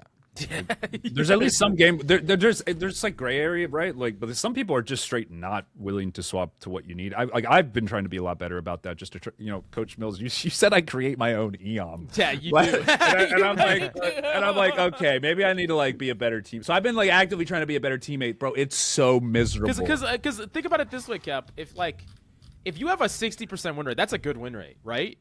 You're climbing. You're gonna climb to any rank, all the way to top 100, right? But if 10% you let yourself get, or you get stream sniped 10% of the time, / you tilt your teammates 10% of the time. Now you have a 50% win rate instead of a 60% win rate. And it's fucked. You're fucked. You're staying in the same rank instead of climbing like you should be. Skill is to climb you, but you know what I'm saying? Does that make sense? Yeah, whatever. Nerfpool, what did you want to say? He's like, no, I don't have a problem. This is an intervention, Captain Coach. Surprise, surprise. But I want to talk to something that you just said, which is you're trying to be more of a team player. I'm trying to be more of a team player as well, and I feel like an idiot for doing it because I'm and I know it's the right thing to do, and I adapt to people, and I'm as a new player, especially as a cap player, I've stopped expecting them to follow my lead, and now I try to build off of what they're doing, whatever the hell they're doing, but I try to go with it. But still, I feel like a moron when I just see these people not caring. And again, I'm casually competitive, but if I'm casually competitive and they don't give a shit, I don't know how I'm going to play this game, this ranked mode specifically. I played a lot more quick play and had a good time because everybody's dumb and I could put some music on and not care, but it's horrible. Tell them you have cancer. Deadpool has cancer, right? Make them feel sorry for you and do what you want. I think I'll just give them ammo. Yeah, No, I have to agree with Coach here. I tried the same thing. I tried not crashing out. I tried being like Ishigo. Captain. Coach, Ishigo. No, but we can't. No, Coach Mills. No matter what you say, we can't. Okay, me and Coach, we have a genetic where we're we're like dominant tank players, okay? Captain America, Hulk, like we're like predators, okay? But like not in the bad way. Like predators. Alright, Me yeah, and tell us Coach Islands? are You hunters. talked about Me islands, and Coach now we're are talking about hunters, predators? okay? I'm learning a lot about And when I see someone. When I see someone fucking pick Iron Fist or Iron Man, I can't keep a good mental knowing that I'm going up against an Elsa and a Phoenix. And like the Iron Fist will die, and it's gonna piss me off when the Iron Fist starts complaining as well. I can't keep a straight mental with that. Like you can't expect someone to like have like a PMA when you're going into a game where one person doesn't care about meta and just wants to play for fun. Don't get me wrong, I agree. Like I understand. Like I think I'm normally like a really positive guy, but like this season I've been slipping. Like the mask has been falling off. It's hard. It's hard. It's fucking hard left when like my duo. the negative DPS like crashes out. Like We were instantly. duoing, and he ditched me. He's like, I'm gonna go solo. No, That's never happened before. This motherfucker. I'm like, I'm gonna feel for you. I play Luna Snow. I fucking don't miss a single shot on this motherfucker. He's like, bro, are y'all guys gonna heal me? I'm like, motherfucker, I don't miss. I didn't fucking. If I had aimbot, I couldn't have healed you any better than that. I was talking to the other healer. Yeah, obviously if it's your duo, he's talking to the other healer. These healer players are so sensitive. I know. The second I picked a support, I just turned into a bitch. All right, sorry, my bad. All right, no, okay. I can't Whoa. feel the backside Whoa, how my I bad, inside my of bad. it. That's a no word for the in-game voice chat. That'll Yeah, That's a 6 hour. I do get 6 houred every time I say it. I say kill that bitch when I'm talking about like hella, and then they ban me. Yeah, every time, Yeah. every time. We need to do it again. Redemption. I'm gonna blame my Hulk at this time. I'm about to go play. Unless one of you guys wants to duo. Yeah. Run it down with Captain Coach. Get drunk, get toxic. I might be done playing a little bit. I need to eat food with the wife, or she's gonna strangle me. Because I told her I'd be there a while ago. But I'm going to sleep soon, bro. yeah. Man, I was gonna say you cuddle up in that blanket. All right, let's I'm falling Okay. asleep in the mask. Alright. If you just see me do this, then yeah. All right. All right. In closing, let's talk about the patch review. So first I want to score 1 through 10 of 8.0, and then I want to score 1 through 10 of the patch. We're gonna start with you, Nerf. 1 through 10 of 8.0, 1 through 10 of the patch. I think I'll give the season so far a solid 3, maybe 4. I'm closer to a 3 though. It's been pretty brutal, to be honest. None of the bigger issues in the game are being resolved. I don't know how that's going to improve next season. Some of the reasons why it's the way it is are very core to the way the engine of the game operates, the matchmaking, the community, and there's a human element here that NetEase can't control or doesn't know how to control. So I'd give it a 3. Patch notes are very, for me as a casual player, are very non-eventful. So I'd give them a 5 out of 10, maybe. It doesn't impact a lot of casual play whatsoever or low rank as well. I think it's more of a something for top players, and I think a lot of it is hand wavy. I think a lot of it is just like we're doing a little thing here and just shut up and keep playing and watch these skins Shut up that are in coming game. out. Yeah, exactly. So. Yeah. All right. You're up next, Imp. You're up next, Imp. This 1 season, through 10 of 8.0? this season. Yeah. This season, 4.5. Okay. I'm gonna give it that rating because at least we had choice between either play front to back slop or dive. You know, like we had some options. That's fair. And the patch notes, I'm gonna give him a 2, because now they took away dive, they killed dive, and now we're all gonna be forced to play some hit scan Moon Knight front to back 3 supports Dino team comps, and they took away like the fun part of diving. Like diving is way less prominent now as a second pick for a draft compared to like the front to back. And now they're adding Devil Dinosaur as well, and they slap on the wrist Gambit and other hit scans. So like it's gonna go back to like a boring front to back meta with hit scans. So I'm expecting the next season to be worse than this one even, because nothing fundamentally changed and they just removed dive, which was a fun comp to play. See, I'm under a different school of thought. While I agree with everything you said, I think it's a necessary evil to eventually kind of have the game be in a state where we need it to be, because to me, this should be like the first domino. Okay, we nerf the OP divers. We nerf Black Cat, we nerf Daredevil. And yeah, we didn't like the way they got nerfed, but okay, now we can look at the supports and okay, what can they stay alive with, what they can't. You kind of just go down the list with these, it's just reeling everything back a little bit so the game starts to be more about like skill and not just alt slop, and right. So I do think like, yeah, okay, Imp, you're not going to like what the meta is, but at least you don't have to waste bans on Daredevil and Black Cat now. Now you can ban all the poke, and then maybe you gotta still gotta ban back. True. That is also true. But like, there's less what if evil you just out don't? there. What if you just don't nerf the supports after this? They nerf melee, and then next season they're gonna like buff melee bit again, but they're gonna buff hitscan or buff supports. Right. Like, I can't trust the balance team anymore. I get you, man. I get you. Like, I try to have like a good faith view of every patch, which is why I'd give this patch probably like a 6.5. And then I'd say the patch we were on, I would say is probably like a 2 because you're just actively breaking the game. So you said 2, and then you said what's this patch notes? 6.5. Like 6.5. It's decent. It's decent. Okay. Yeah. I'm kind of close with you, Captain Coach. I think this patch or this season 8.0 for me is a 3. I don't think it's the worst season we've ever had. I actually give that to 6 and 6.5. I think that was like a terrible fucking season. It was like the Ultron. It was like an Ultron triple support meta. It was like Ultron Mantis. It was really bad. And hella Namor. Those were like, it was like really. I think it was the first season that came out. I don't know. It was a really shit season. I think this is like one of the worst seasons. But I think the patch notes are probably a 5 for the exact reasons you talked about. Captain Coach is like, there's less evil. Like I don't have to ban Black Cat, which means I could ban some other bullshit. You know, like. The games where there's something that's broken that slips through the cracks is going to be less because like I think the games will feel better overall. Right. I think they will feel better for most people. Most people. Oh, wait. I'm changing my opinion. Season 2.5 was the worst season, not the 1.5 with the Torch meta. Hawkeye Luna Snow team up release was the most disgusting shit. That's my opinion. You guys remember that, right? What the frozen arrow through the map. Cancel portal through fucking walls. It got hotfixed, didn't it? Didn't it get hotfixed? Or am I tripping? It got hotfixed after 3 weeks. Yeah, it took a while. Yeah. It was broken. Yeah. I do remember that shit. Yeah. I mean, yeah. But all right.